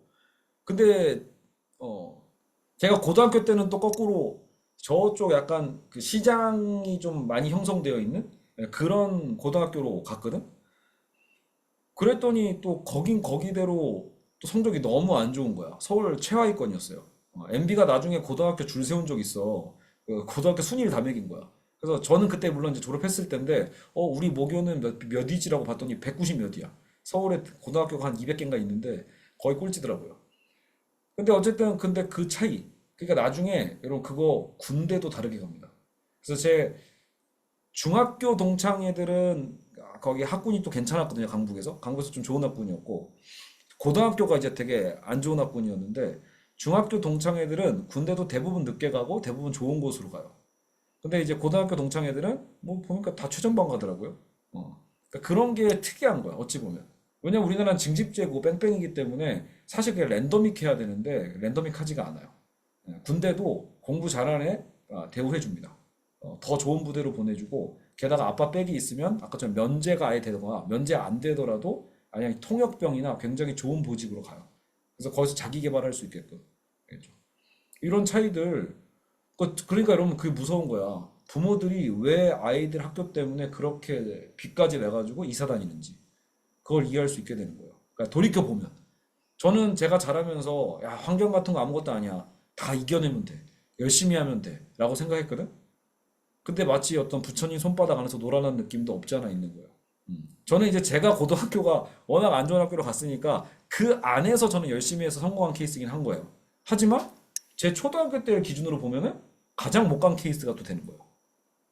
물론 상관은 없어요. 제 입장에서는. 걔네를 만날 일이 없으니까. 근데 그런 기준으로 봤을 때 그러니까 그 강남 8학군이라는 곳이 보통이 아니라는 걸 우리는 알 수 있는 거야. 그죠? 그러니까 롤즈는 그걸 따지는 거라고요. 그게 진짜 공정하니? 예. EBS니까 공정합니다. 말도 안 되는 얘기죠. 여러분 EBS 때문에 공정한 거면 학원 왜 다녀요? 예. 다 학원 다니잖아. 저는 저희 딸한테도 EBS로 다 했으면 좋겠는데 라고 하지만 본인도 안 하거든. 본인도 학원 다니잖아. 결국은 또. 제 입장에선 되게 훌륭해요. 좋은 선생님들이 가르치는 거 맞는데도 그럼에도 불구하고 100% EBS에 의존하면서 사교육 안 배우고 부모 돈 안 쓰면서 기특하게 공부하는 애들 손에 꼽죠. 거의 없어요. 그런 것들도 결국 부모의 재력 차이죠. 부모가 얼만큼 쏟아붓냐에 따라서 달라져요. 그래서 아둥바둥 그 강남 대치동까지 애들 태워다 주면 엄마들도 부모들도 그렇게 많은 거예요. 내가 이렇게 노력하면 애가 뭐래도 하겠지. 라고 하는 정성이죠. 자, 어쨌든, 그래서 이게 롤즈의 방식이에요. 그동안 불공정했던 거를 지금이라도 바로잡기 위해서 이거를 바로잡는 방식 중에 하나입니다. 알겠죠? 물론 그러다 보면 솔직히 억울한 사람 나와요. 제가 봐도. 왜냐면 여기서 뭐가 문제냐면 롤즈의 원리와 철학은 저도 100% 동의해요. 스타트가 늦었으면 늦은 만큼 여기서 보상받아야죠. 맞죠? 그런데 문제는 그만큼의 보상이 어느 정도냐라는 거예요, 현실적으로. 현실에서 그 혜택을 정하는 건 되게 어려운 일이죠. 야, 그러면 정확하게 수능 몇 등급 나오면은 걔는 그만큼 혜택을 줄 거야? 제 실제로 한 3등급밖에 안 되는데, 그럼 1등급만큼의 커트라인으로 올려줄 거야? 이런 게 고민될 수밖에 없죠. 그러니까 그 제도를 정하는 사람들이 있거든. 그 사람들이 그 정하는 기준은 인간이기 때문에 모호하단 말이에요. 그러다 보면은 실제로 억울한 일이 생길 수도 있는 거예요. 걔는 진짜로 지금 연고대 갈 정도의 그런 공정한 어떤 방식으로 공부한 거 아닌데 결국 이거 제도 혜택 얻은 거 아니냐라고 할 만한 애들이 정말로 실제로 학교 가보면 있습니다. 알겠죠? 인간의 제도는 완벽하지 않으니까. 알겠죠? 그러니까 사실 가장 이상적인 건 처음부터 공정한 이 게임을 만드는 건데 이 공정한 게임을 만드는 게 거의 불가능에 가깝기 때문에 문제인 거예요. 그죠? 어떻게 공정하게 만들어요? 쉬운 게 아니죠. 그래도 국가는 노력은 할 수 있기는 해요. 이런 무상급식도 그 중에 하나의 일환이라고 저는 봐요. 알겠죠? 최소한 밥은 먹고 공부하는 게 맞잖아. 그러니까 그 밥은 국가가 준다. 그걸로 돈이 있고 없고로 차별하지 않게끔. 왜냐면 저희 때 여러분 돈 없으면 도시락 못 갖고 다녔어요. 분명히 있었어. 티 안 낼 뿐이지. 그냥 쿨하게 안 싸운 것처럼. 네. 그리고 이제 친구들 반찬 뺏어 먹고. 이런 애들이 밤마다 꼭 있거든. 근데 그게 정말로 귀찮고 싫어가지고 안 가져왔을까? 다 집집마다의 사정이 있었겠죠. 그 저희 때는 선생님이 저한테 그래서 야 종일아 네가 좀 한번 좀 알아봐봐 이렇게 얘기하셨거든. 선생님이 개인 돈이라도 줘서 걔 밥을 챙겨줄 테니까 어쨌든 혹시라도 도시락 못 싸갖고 다니는 아이들이 없는지에 대해서 저한테 항상 확인해 달라고 하셨었거든. 그런 좋은 선생님들도 있어요. 나라에 제 돈은 없는데 선생님이 자기 사비를 들여서라도 애 밥을 먹이려고 하시는 분들 있긴 있었거든. 알겠죠?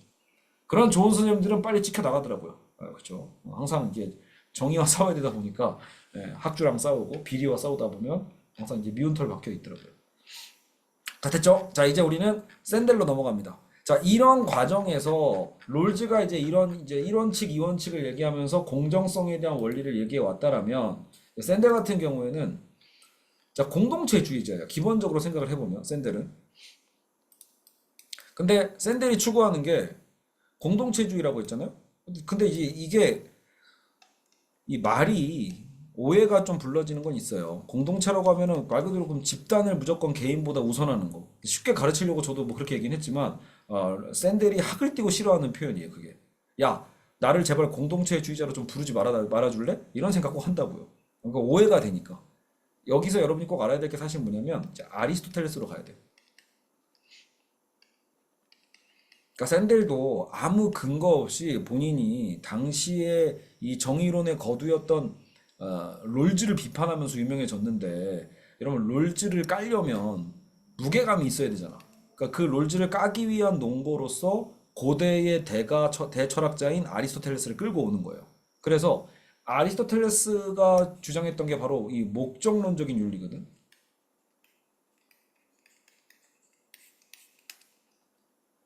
그러니까 이게 바로 자격에 대한 논쟁이에요. 예. 그러니까 자격과 목적. 그러니까 이게 되게 어려워요. 생각해보면 샌델 책 읽다가 이 부분 와가지고 다들 이제 많이 포기하게 되는 게 모호성이 있어요. 공동체주의는 좀 그렇게 명확하진 않습니다. 그러다 보니까 모호해지는데 이제 조금 이제 읽다 보면은 이해는 가. 자, 아리스토텔레스의 정의는 목적론에 일단 근거예요. 이 말이 잘 와닿지 않죠? 권리를 정의하려면 문제가 되는 사회적 행위에 텔로스, 이게 이제 그리스어에서 텔로스가 목적, 목표, 본질이라고 하거든요. 그러니까 사회적 행위의 목적을 먼저 이해해야 된다. 정의는 영광을 안겨줘야 돼요. 글로리예요. 예.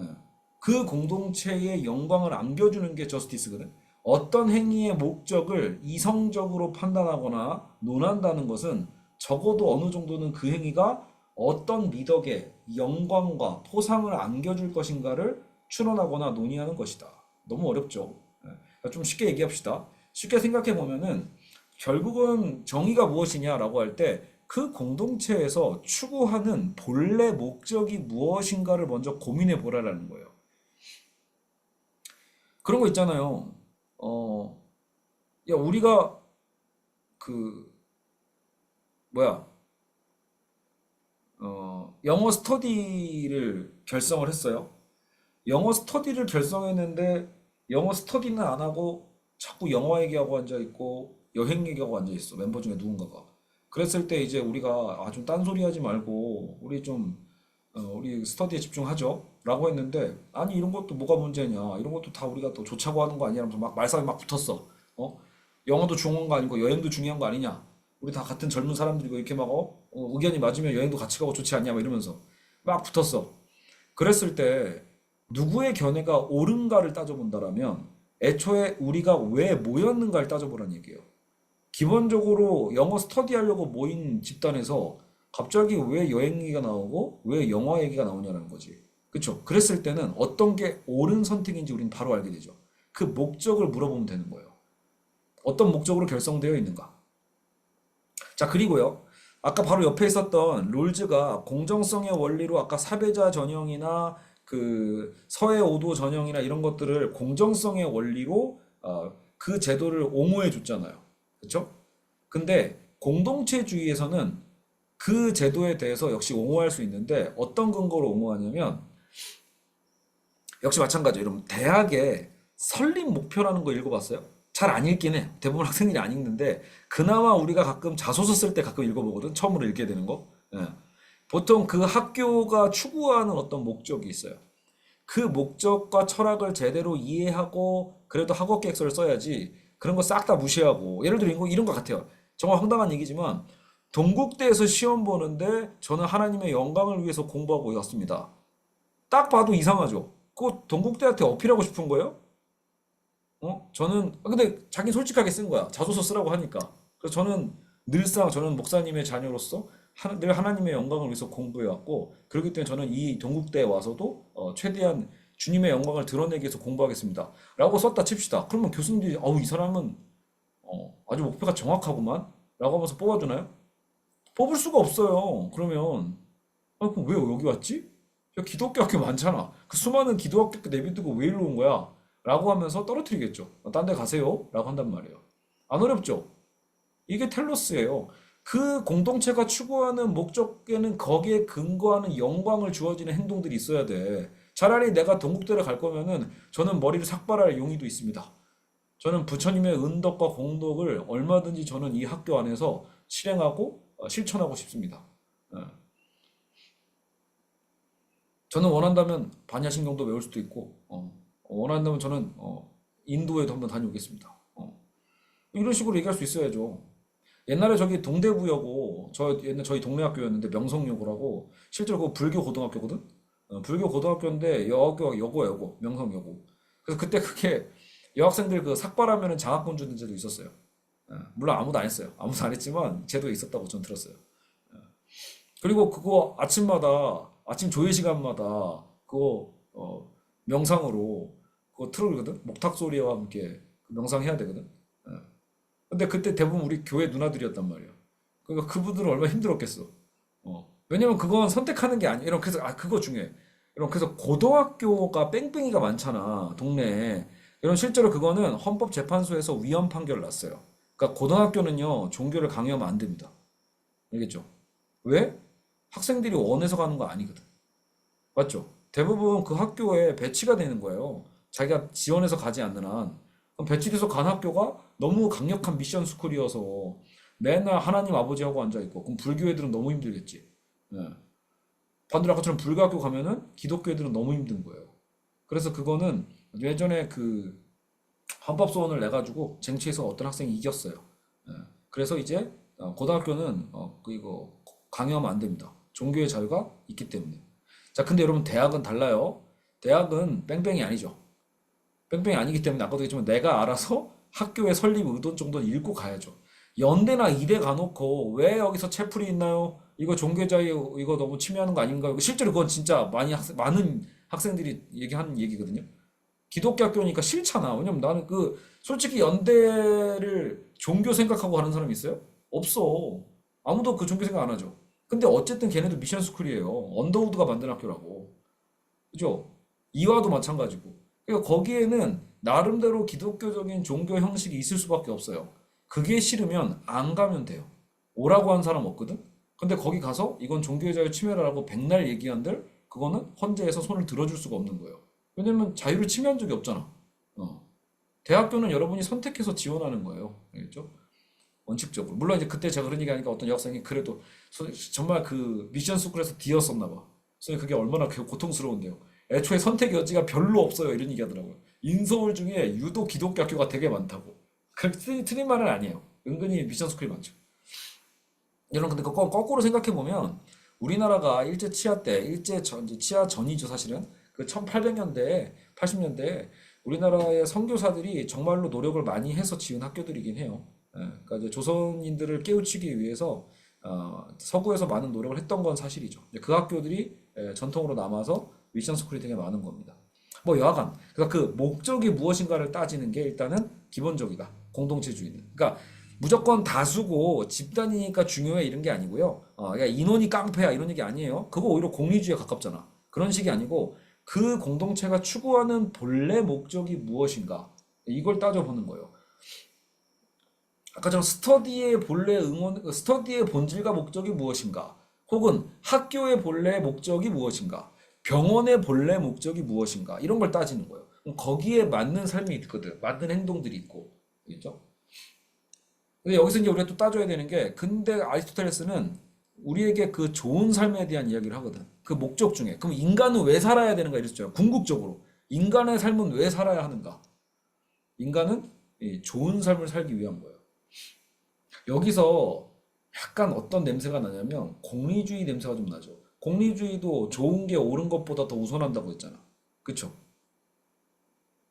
그러니까 공리주의도 어떻게 보면은 다수의 행복에 기여하는 행동이 옳은 행동이라고 얘기했잖아. 그러니까 아리스토텔레스도 우리 인간은 좋은 삶을 살기 위해서 살아야 한다고 했거든요. 그렇게 보면 비슷하잖아. 사실 공리주의가 목적론적 윤리를 기반으로 해요. 그러니까 공통점이 있는 거야. 원래는 아리스토텔레스를 나름대로 공리주의도 모방을 한 거예요. 다만 차이가 있다라면 공리주의는 아까도 얘기했지만 철저하게 이익이에요. 이들이 추구하는 좋은 삶이라는 건 good life라고 보는 건 결과적으로 쾌락이고 이익이에요. 쾌락과 이익만이 증가되면 무조건 그게 옳은 거다라고 보는데 아리스토텔레스가 얘기했던 좋은 삶은 그렇게 간단하진 않아요. 그러니까 이익과 쾌락, 우리 어떤 그 감정적인 말초적 쾌락에 대한 이야기는 아닙니다. 아까처럼 그게 공동체의 본래 목적과도 연계가 되어 있어야 되고 공동체가 추구하는 그 과정에서 그게 주어지는 어떤 영광의 과정들이 있어야 돼요.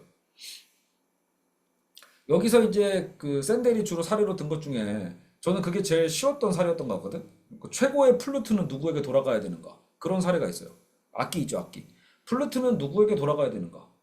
사실 정의라는 건 그들이 마땅히 받아야 할 것을 주는 거예요. 근데 무엇이 마땅히 받아야 할 것인가? 그러한 능력과 자격의 근거가 어디에 있는가? 라고 질문을 하면서 플루트 사례를 들거든.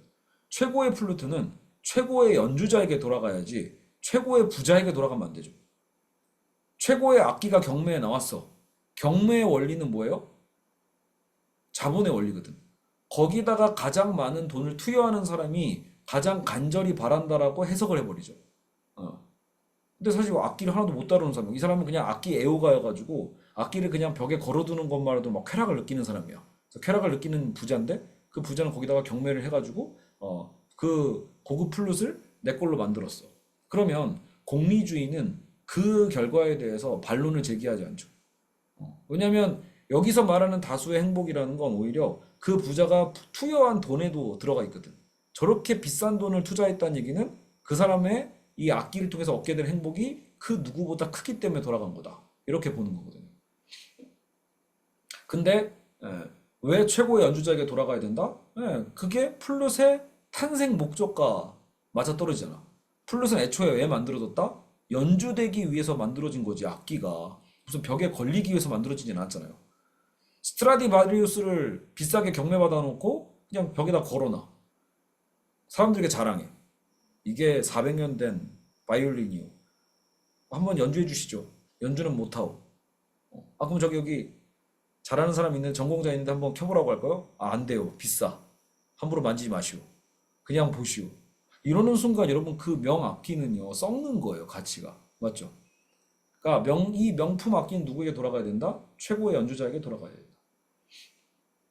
물론 여러분 공리주의로 그 플루트를 부자에게 안 줄 수 있는 방법도 있죠. 어떻게? 플루트를 최고의 악기 연주자에게 주어질 때 다수의 사람들의 귀가 호강하잖아.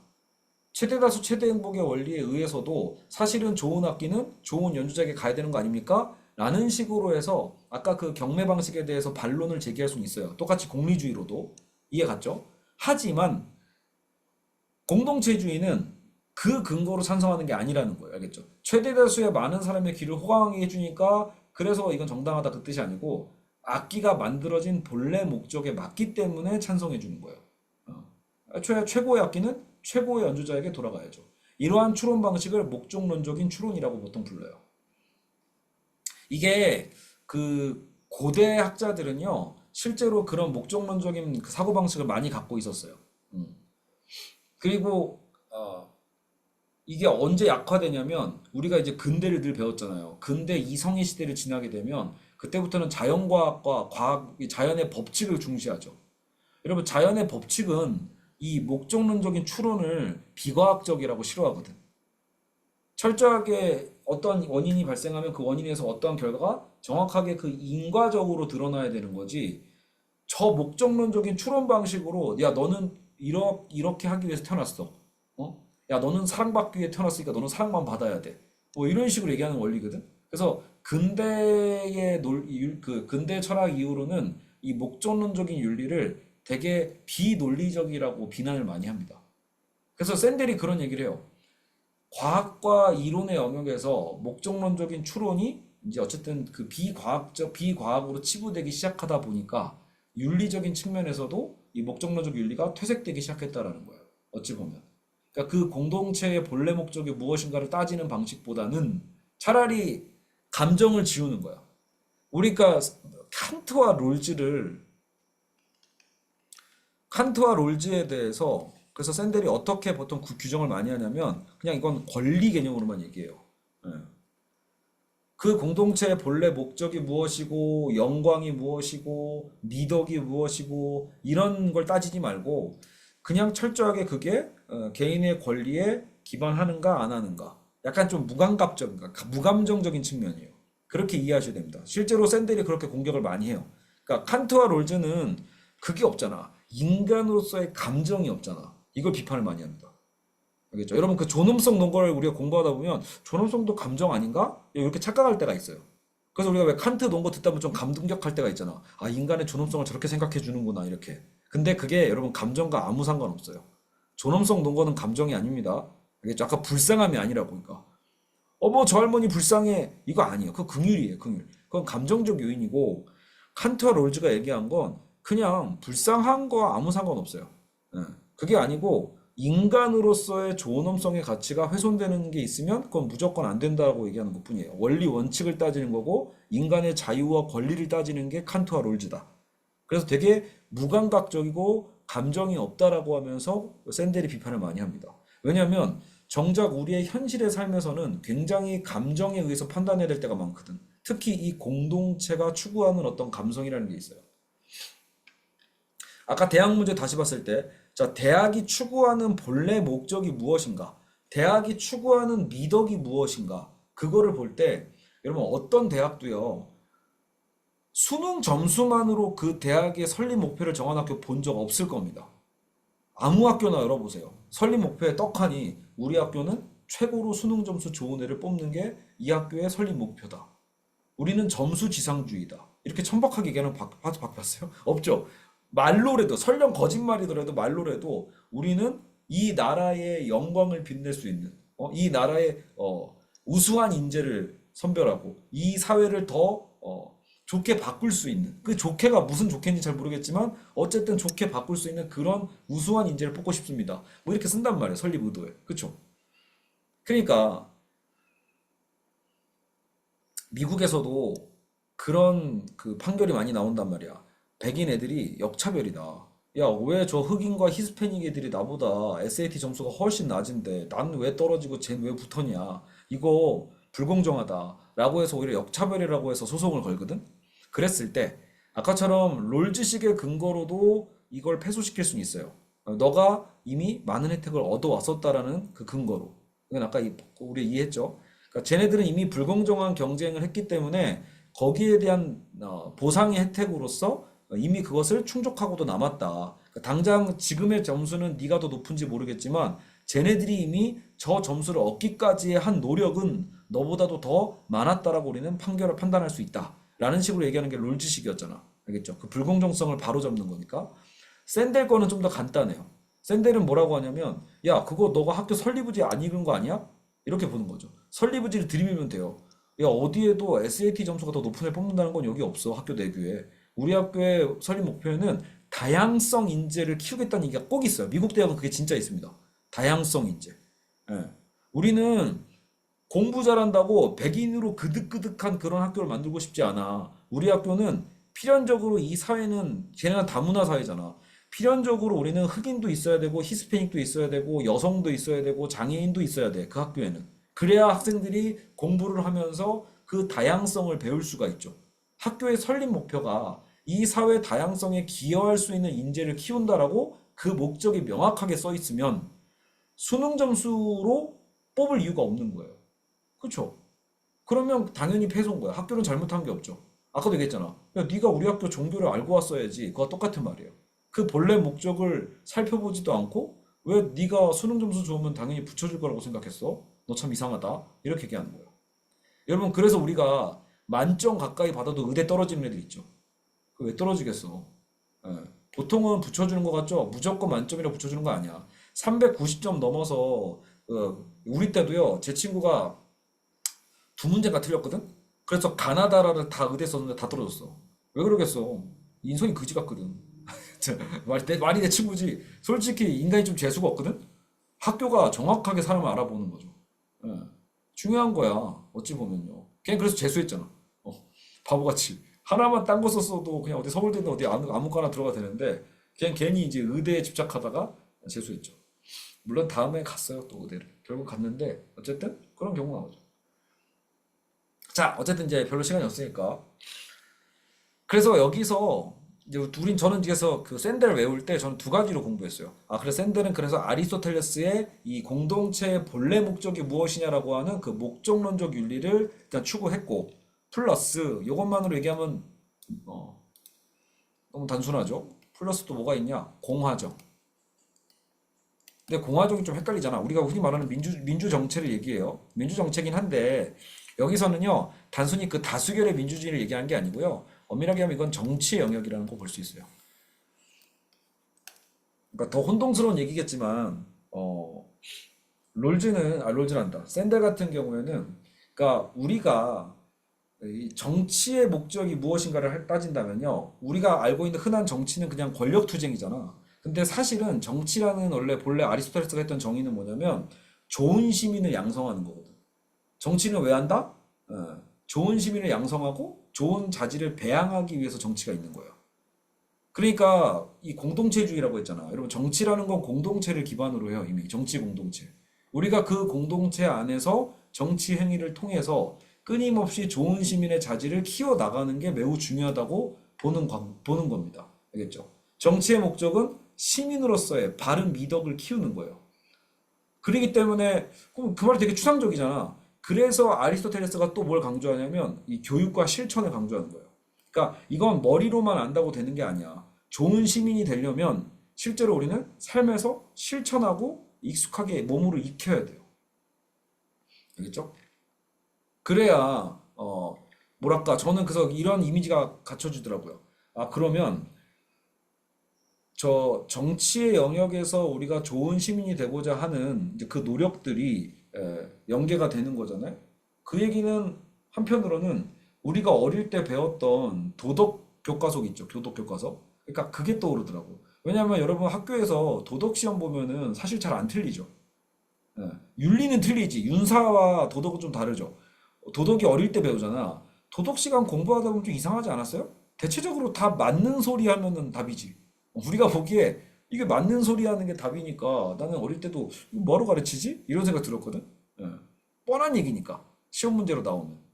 근데 이게 아리스토텔레스가 추구했던 올바른 시민으로서의 교육을 담당하는 거예요. 도덕 교과서가.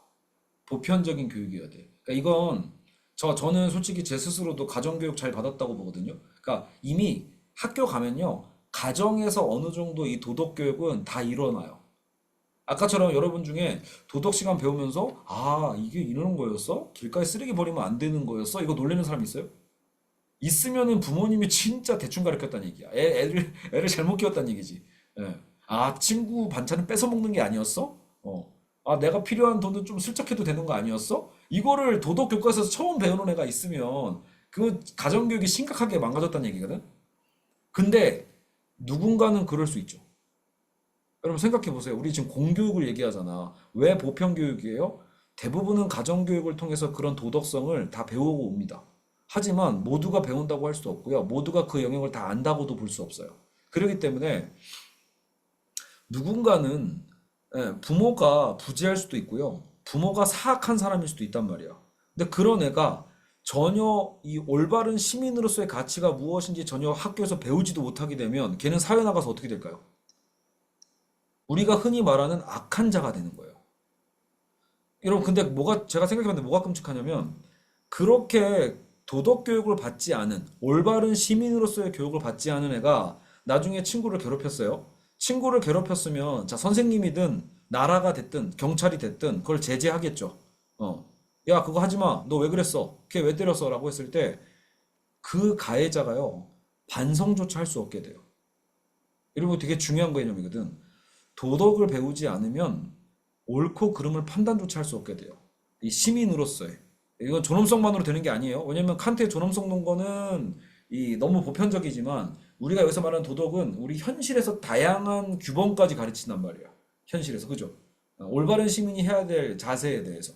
우리가 예를 들어 지하철 탔을 때 자리 양보를 하냐 안 하냐. 이것도 그 도덕 규범이거든. 예.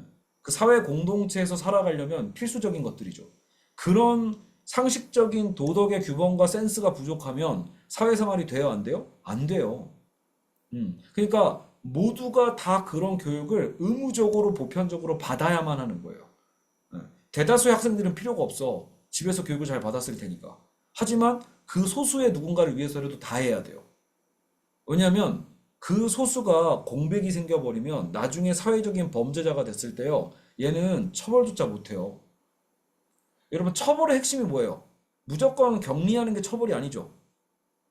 교도소잖아. 바른 길로 이끌어야 되거든. 내가 뭘 잘못했는지 알아야 반성을 하고 들어가서 반성하고 새로운 사람이 될 거 아니야. 도덕 규범이 없으면 내가 뭘 잘못했는지 몰라요. 사이코패스가 되죠. 예. 그래서 필요한 거예요. 저는 그걸 깨달았어. 아리스토텔레스의 이 철학이 사실 우리의 어렸을 때 도덕책에 들어와 있는 이유구나. 어찌 보면. 그게 없으면 우리는 반성조차 할 기회가 없어집니다. 예. 우리는 올바른 시민으로서 그 사회, 그래서 우리가 사회에 나가서 이렇게 함께 공동체를 이루면서 살아갈 수 있는 거예요.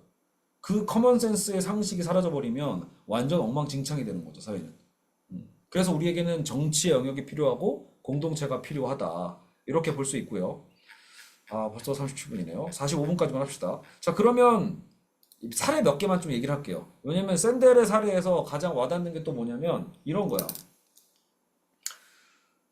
독일이 현재 살고 있는 현재 독일의 젊은 세대들은 왜 이 유대인 나치 학살에 대한 자기 조상들의 잘못에 대해서 본인들도 사죄의 마음을 가져야 할까? 그럼 만약에 여기서 자유지상주의라면 내가 자유지상 실제로 그래서 많은 요즘 독일의 젊은이들 중에서는 그거를 억울해하는 애들도 있거든. 걔네들 세대에서 태어난 그 학살이 아니죠. 유대인 학살은 아무 상관없죠. 지금 세대랑 아무 상관없어요. 근데 우리는 역사에서 늘 보죠. 그러니까 왜 독일 새로운 수상들이 항상 취임하고 나면은 유대인들한테 또 사죄를 하고 또 하잖아요. 그랬을 때 현 세대는 좀 억울할 수 있어요. 이게 자유지상주의 근거로는 사죄할 이유가 없거든. 이미 그때 했잖아. 그 시대 때 했으니까 지금은 더 할 이유가 없죠. 근데 여러분, 우리도 모르게 우리도 일본과의 관계에서 어때요? 여러분, 우리가 위안부 갔다 왔어요? 우리가 강제징용 당했나요? 아니지. 근데 왜 이렇게 열불내요?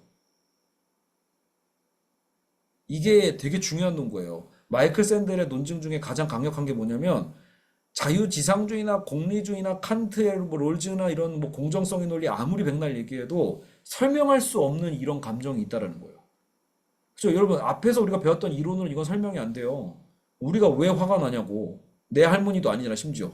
위안부 할머니가 우리 할머니야? 사실 그러면 이해를 가. 그것도 아니잖아. 근데 우리가 같이 보면 되게 화가 나지. 일본의 만행을 보면. 설명할 수 없는 공동체주의가 있다라는 거예요. 예. 같은 공동체로서 갖고 있는 어떤 이 동질감, 연대감이라고 볼 수 있죠. 연대의식. 예. 신기해. 그러니까 우리가 아무리 자유주의 시대로 넘어가고 냉철한 시장 경제 시대로 넘어간다고 해도 우리는 공동체 안에서 우리가 책임져야 될 영역들이 존재한다라는 거예요. 그래서 조상의 죄를 우리가 대신 속죄해야 되는 이유도 존재한다라는 거죠. 칸트는 이거 반대할 거거든. 칸트와 롤즈는 자유주의 철학자이기 때문에 사실 내가 했었던 시대의 일이 아니라면 내가 책임질 이유가 없거든. 자기 책임론이라니까. 근데 공동체주의는 그러니까 우리는 그 근거를 우리 일본한테도 요구할 수 있는 거예요. 그래 지금 너희 세대의 문제는 아니지만 너희 조상들이 우리 조상들에게 했던 일들이야. 그 역사성에 대해서 너희는 반성해야 돼. 지금이라도. 라고 말할 수 있는 근거는 오직 어디서 나온다? 공동체주의에서 나오는 거예요. 그렇기 때문에 정부 역시도 도덕적으로 중립을 지키면 안 되는 거예요. 지금 윤석열 대통령은 그런 역사식을 다 버린 거예요, 한마디로. 그러니까 전형적인 자유주의 방식일 수도 있는 거예요. 그러니까 지금 그냥 우리에게 이득이 되는 게 무엇일까? 그것만 따지는 거지. 그러니까 자꾸 미래를 보자는 얘기를 그래서 하는 거야. 공동체로 보는 게 아니고 지금 당장 우리가 일본을 통해서 무역적으로 얻을 이익, 외교적으로 얻을 이익, 그걸 따지자는 얘기지. 자꾸 우리가 이렇게 과거에 매여 있으면 안 돼. 이런 얘기를 하는 거죠. 근데 그게 국민 감정에는 꼴보기 싫은 거예요. 왜냐면 우리나라 사람들도 사실 알고 보면 강력한 공동체주의를 기반으로 하고 있기 때문이죠. 알겠죠? 어, 보면은 여기에 이런 표현도 좀 있어요. 칸트와 롤즈가 권리를 아까 선에 앞세우는 이유는 인간의 자유를 중시하는 거였어요. 인간의 자유. 아리스토텔레스의 목적론이 우리가 스스로 선을 택할 자유를 빼앗는다고 우려했었어. 우리는 그 선도 내가 택해야 된다고 보는 게 칸트 롤즈거든. 근데 아리스토텔레스는 정의를 사랑과 목적 또는 선의 적합성 문제로 봤어요. 칸트와 롤즈는 우리 본성을 1차적으로 드러내는 것은 목적이 아니라고 봤고 오히려 권리라고 봤어. 우리는 목적에 매이지 말고 지금 우리가 현실에서 택할 수 있는 어떤 권리, 선택의 권리라고 봤죠. 제가 아마 어제 그 얘기했을 거예요. 어찌 보면 정치 논쟁에서 보면 진보는 진보대로 자유주의를 추구하는데 그 자유주의는 아까 윤리적 자유주의, 그죠? 뭐 동성애에 대한 자유나 이런 것들을 얘기하죠. 선택의 자유 이런 얘기로 자유를 추구한다면 거꾸로 또 정책적으로 또 그 평등을 추구하거나 이런 자유주의자들은 시민의 그 경제적인 기본권을 따져요. 복지제도에 찬성하는 자유주의자들 같은 경우에는 오히려 그러니까 두 가지가 다 있는 거야, 자유주의는. 자유주의의 보수적 자유주의자들은 우리 부자들의 재산을 지켜주세요라는 마인드로 정부가 재산에 끼어들면 안 돼. 세금 정책에 끼어들면 안 돼. 이렇게 얘기한다라면 한편으로 만약에 진보적 자유주의자들이 만약에 복지 정책에 찬성한다라는 건 인간 개개인의 기본권이 중요하기 때문에 그 경제적 기본권을 챙겨주기 위해서라도 정부는 복지 정책을 수행해야 된다. 또 이런 식으로 얘기하거든. 그러니까 자유주의 논거는 코에 걸면 코걸이고 귀에 걸면 귀걸이식으로 어디든 또 갖다 붙일 수도 있다라는 거예요. 알겠죠? 근데 결국 이렇게 중립을 강조하는 정의로는 평등주의자에게나 자유지상주의에게나 강한 호소력을 지니한다. 이런 정의로는 정치와 법이 다원화된 사회에 만연한 도덕적 종교적 논쟁에 말려들지 않을 수 있다는 희망을 제시한다. 도덕적 종교적 논쟁이 어디서 나와요? 공동체주의 논쟁이거든. 그러니까 권리와 자유만을 얘기하면 굳이 도덕에 매이지 않아도 되고 굳이 종교적인 전통에 매이지 않고 지금 이 순간에 개개인의 선택과 권리를 얘기할 수 있거든. 그걸로 문제를 해결할 수 있어. 그게 이제 롤즈식의 장점인데 샌델은 그럼에도 불구하고 반박을 하는 거예요. 예. 아무리 선택의 자유가 이런 공정한 조건에서 이루어진다고 해도 이 정의로운 사회 기초로는 그걸로 충분하지가 않다. 결국 우리는 이 공동체성, 아까 이 나치즘의 문제, 지금 뭐 일제 치하의 어쨌든 그 문제들, 역사적인 논쟁을 보는 것처럼 우리는 이미 공동체적 자아로서 존재하기 때문에 그래요. 나 개인의 선택적 자아가 아니고 한 명의 주체적 자아가 아니라 우리는 이미 공동체적인 자아를 갖고 있다는 거죠. 모두가 함께 여기서 부담을 감수하는 자아라는 표현을 쓰거든. 부담을 감수한다. 혹은 오늘 샌델만 배웠지만 원래 공동체주의자로서 유명했던 사람이 맥킨타이어나 왈저 이런 사람이 있거든요. 맥킨타이어 같은 경우에는 그래서 이 내러티브를 중시해요. 기본적으로 우리 인간의 존재는 이야기 속에 존재하는 거예요. 나는 어떤 이야기의 일부로서 존재하는가. 이걸 얘기하는 거죠. 그래서 뭐 뭐랄까 그 이런 사례 있잖아요. 우리가 지금도 보면 여름에 물놀이하러 물에 빠졌는데 물에 빠졌을 때 아빠가 자기 딸을 우선적으로 먼저 구했다고 해서 그 비난할 수 있는 사람이 있냐라는 거예요. 한편으로는 무슨 말이냐면 내 딸과 나와의 어쨌든 그 공동체성과 이야기가 있잖아요. 내 존재에 대해서. 내 딸과 내 딸 친구들이 같이 물에 빠졌어. 당연히 모두 구하고 싶지, 마음은. 근데 인간으로서는 체력의 한계가 있잖아요. 그랬을 때 최선을 다해서 자기 딸을 먼저 구하고, 그 다음 도저히 기력이 안 돼서 다른 애들은 못 구해서 다른 애는 죽었어. 여러분, 그랬을 때, 여러분, 윤리적으로 비난할 수 있어요? 그게 비난하기 되게 어렵죠. 왜냐면, 나라도 그랬을 거니까. 다 그런 생각을 해요. 실제로 에디오피아 기근으로 40만 명의 난민이 생겼을 때 이스라엘 정부가 에디오피아 난민을 다 구할 순 없잖아. 에디오피아에 있는 유대인만 구하는 행위가 있었거든. 인도적 측면에서는 잔혹할지언정 현실적 측면에서는 자국민을 먼저 돕는 정부에 대해서 국제적으로 비난할 수 있냐라는 거예요. 이것도 쉬운 게 아니야. 그러니까 이것도 어느 정도 우리가 다 납득이 되는 부분이 있죠. 예. 반대라고 생각해 보세요. 만약에 아빠가 공평무상한 방식으로 생각을 해가지고 딸보다 더 가까운 나에게 더 가까워서 오히려 딸 친구를 구했고 딸은 못 구했어. 여러분 그거를 사람들이 와 대단하다 이렇게 칭찬할까요? 아니야. 오히려 그때 사람들이 저 등신 같은 놈 이렇게 얘기하죠. 예. 국가가 만약에 그랬어 봐요. 예. 테러 분자에 의해서 비행기가 납치됐는데 우리나라 특공대가 가가지고 자국민을 최우선으로 먼저 구했고 다른 국민들은 미처 못 구해가지고 죽을 수밖에 없었어. 그렇다 한들 그걸 비난하겠냐고요. 만약에 반대였어 봐. 자국민들보다 아닙니다. 노약자가 우선해야죠. 갑자기 논리가 그렇게 가면 어떡해요? 자국민 우선이 아니라 자 어린이 먼저 오세요. 자 여자분 먼저 오세요. 노인분들 먼저 오세요. 이랬다가 공교롭게도 자국민은 남자밖에 없었어. 성인 남자밖에. 그러면 그거를 용납하겠어요? 국민 세금으로 저 특공대 만들어가지고 보낸 건데? 그러니까 그럴 수밖에 없다라는 거예요. 어느 정도는 우리는 공동체적 자아를 갖고 있다. 예. 칸트는 아까 세계 시민주의를 갖고 있다고 했죠. 보편적 자아. 근데 칸트식대로 가버리면 현실적으로 불가능한 문제가 많이 생겨요. 그렇잖아. 우리는 그런 능력이 없거든. 전 세계를 구원할 수 있는 능력이 우리에게는 없어요. 그래서 우리는 공동체에 속하는 걸 수도 있어요. 그 공동체에 속해서 그 공동체에 같이 상호작용하면서 서로 돕는 거죠. 그러니까 우리의 자아라고 하는 것도 공동체적인 자아일 수밖에 없고 결국 사회적 정의를 따질 때도 그래서 우리는 예, 이 공동체가 추구하는 본래 목적에 대해서 어느 정도는 존중할 수밖에 없다라는 거예요. 저도 이 추석에 우리가 지금 추석에 이렇게 우리의 개인의 이익을 위해서 우리는 열심히 지금 공부하고 있잖아요. 근데 사실은 이 추석이라는 공동체적인 미덕이 어쨌든 수백 년 된 전통이거든. 그쵸? 한국 사회 안에서. 그렇기 때문에 어찌 보면 또 우리가 공동체적 자아로 본다면 존중하지 않을 수 없다는 거예요. 저 역시도 그러니까 어쨌든 오늘 부모님을 뵙고 오긴 하잖아요. 예. 왜? 내가 어디서 났으니까? 그 결국은 부모님에게서 난 거니까. 예. 물론 예전처럼 뭐 대가족이 모여가지고 제사도 지내고 뭐도 하고 이제 이런 것들은 저도 사실 자유주의자에 가깝긴 하거든요. 과감하게 끊어버렸지만 그럼에도 불구하고 제 기준에서도 그렇지 나를 낳아주신 부모님은 뵙긴 뵈야지 이런 기준이 있단 말이에요. 예. 이런 것이 완전히 해체돼서 야 그냥 각자 좋은 대로 그냥 놀아 라고 하면 여러분 애초에 추석이라는 명절의 존재 의미도 사라지죠. 그러니까 이런 거 있잖아. 추석 때 앞으로는 가족끼리 안 모이고 각자 알아서 노는 시대가 올 거라고 저도 예측은 하는데 생각해보면 그러면 주객이 전도된 거긴 한 거예요. 애초에 설날과 추석에 가족이 안 모일 거면 그 명절 자체가 애초에 무슨 의미예요? 명절의 목적에 안 맞죠. 그런 문제가 또 생겨요. 그렇죠? 종교 기념일도 아니고 그럼 뭘 기념하는 거야? 그렇잖아요.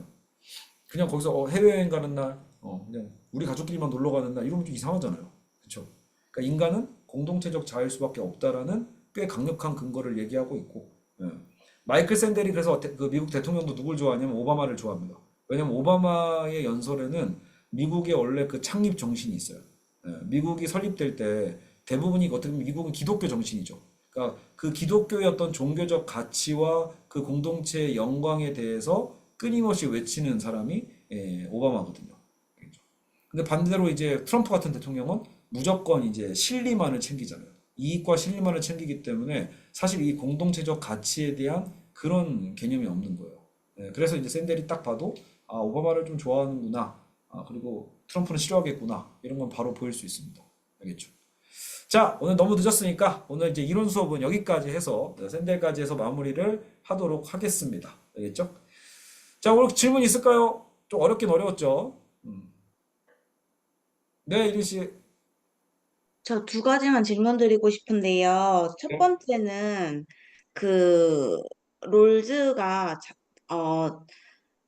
무지의 베일을 저기 주장한 이유가 빈곤 포르노 때문이 아니라 나의 자유의 증진을 위해서 내가 어떤 환경에 놓일지 모르니까 음, 그래서 이런 재분배 정책이라든지 복지 혜택을 주장하는 거라고 저는 이해를 했거든요.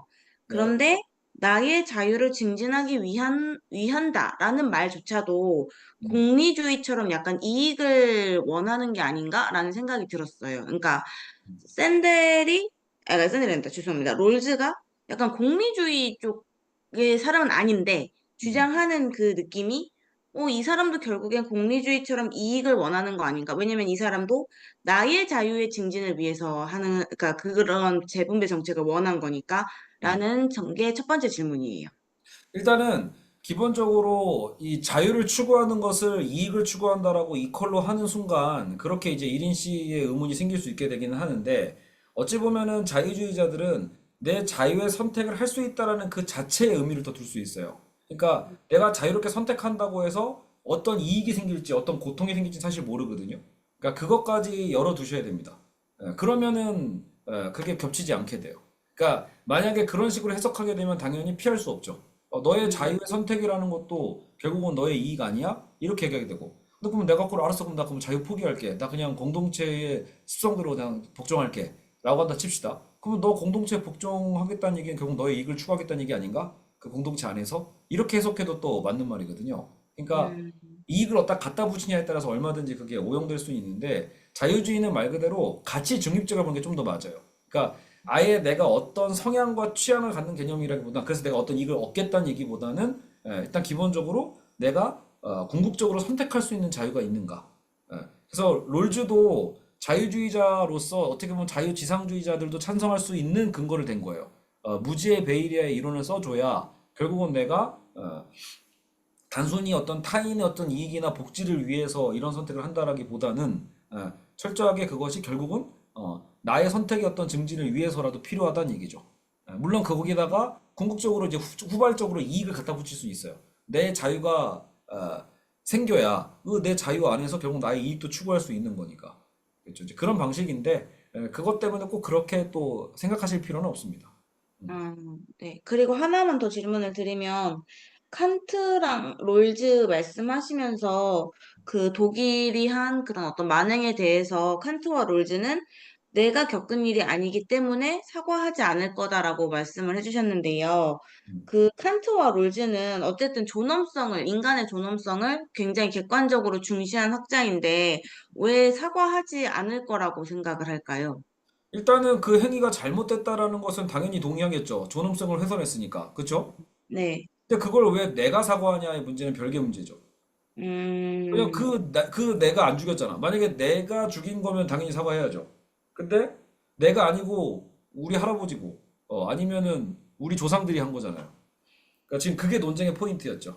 그러니까, 음, 칸트와 롤즈는 공동체적 자아를 중시하는 게 아니고 내 개별적 자아이기 때문에 네. 당연히 내 개인 책임론에 있어서는 책임과는 무관하다는 얘기죠. 당연히 아, 보편적으로 그 학살에 대해서는 비난하죠. 어. 음, 이게 비난하는 것과 내가 책임지고 사죄하는 건 다른 개념이니까. 네, 알겠습니다. 감사합니다. 네. 서윤 씨, 네, 그 아리스토텔레스의 목적론적 윤리는 그러면 그 샌델의 공동체주의의 그냥 하위 개념 중 하나라고 생각하면 되나요? 심지어 상위 개념으로 봐도 무방하긴 해요. 그러니까 그만큼 샌델은 자기 이론의 권위를 아리스토텔레스에서 끌고 온 거예요. 그러니까 본인이 뭔가 새롭게 창안했다기보다는 물론 약간 어느 정도의 변형을 거쳐서 이제 샌델의 자기 논리를 만들겠지만 일단 이게 설득력이 있어야 되잖아요. 모든 이론은. 그래서 이 칸트와 롤즈를 이기려면 어찌 보면 이제 그 고대 철학에서 끌고 온 건데 당연히 이제 그 목적론적 윤리를 베이스로 하고 있다. 본인이 되게 강조를 해요. 왜냐면 오해받을까 봐. 내가 단순히 야 머릿수로 집단으로 그냥 무조건 우월주의를 얘기하는 사람처럼 보일까 봐 되게 전전긍긍하거든요. 그러니까 아니다. 내가 원하는 건 이 아리스토텔레스의 목적론적 윤리, 공동체의 본래 목적이 무엇인가를 따지면서도 공화주의의 원리, 민주적인 어떤 절차와 원리에 의해서 정치의 영역에서 사실은 이것도 중요하네. 얘기한 김에 공동체가 추구하는 원래 본래 목적이라는 게 근데 변할 수도 있어요. 딱 정해져 있다고 여러분 생각하는 순간 되게 폭력적이죠. 예. 예를 들어, 야, 추석에는 항상 원래 가족들끼리 모여가지고 제사 지내야 돼. 이런 게 예전에는 본래 목적이었을 거 아니에요. 추석의 목적. 맞죠? 옛날엔 그래서 다 차례 지냈다고. 지금은 안 하죠. 뭐가 바뀐 거예요? 예, 그러니까 이 나름대로 샌델도 그걸 열어두는 거예요. 이게 고착화돼 버리면 굉장한 폭력이 되거든. 그 무조건 그러면 전통이 중시되고 무조건 그러면 꼰대가 승리하는 거 아니야. 그래서는 안 된다는 거지. 결국 공동체가 어떤 목적을 추구한다라는 거에는 그만한 이유가 있다라는 거거든. 근데 그 이유가 바뀔 수 있다는 거죠. 지나는 사람들의 토론과 합의와 논쟁들이 있는 게 공화정이란 말이에요. 그래서 그 공화정 체제 하에서 결국은 서서히 변해갑니다. 알겠죠? 그래서 민주적이기도 해요. 열려있는 결론이죠. 됐나요? 약간 답변이 조금 다른 듯 했지만. 예. 감사합니다. 그게 매개에서 보시는 게 낫기는 해요. 저도 그래서 그렇게 외워요. 이게 워낙 와닿지 않기 때문에 목적론적 본래 목적이 뭐지? 생각해 보는 거랑 그렇다고 그 본래 목적을 완전히 고착화시켜 두진 않는다. 왜? 이 정치 영역이니까. 올바른 시민을 키우는 과정에서 수많은 사람들의 어쨌든 의견의 상호작용은 열려 있거든요. 그렇죠? 이제 그런 관점을 샌델도 얘기를 하고 있습니다. 됐죠? 근데 우리가 어쨌든 또 그 샌들만 공부하는 건 아니거든요. 그러니까 공동체주의가 아까처럼 그 내러티브 안에서 이야기하는 어떤 존재로서 뭐 맥킨타이어가 나올 수도 있고요. 다른 학자가 등장할 수도 있어요. 그러니까 대략적으로 근데 비슷하다라는 거죠. 그래도. 알겠죠? 공동체적 자아라는 거. 됐나요? 자, 여기까지 하고요. 제가 시간이 너무 늦어졌기 때문에 일단 우리 5분만 쉽시다. 5분만 쉬고 첨삭하실 분들은 남아서 첨삭 마저 하고 오늘 수업 마무리 하도록 하겠습니다. 고생하셨습니다.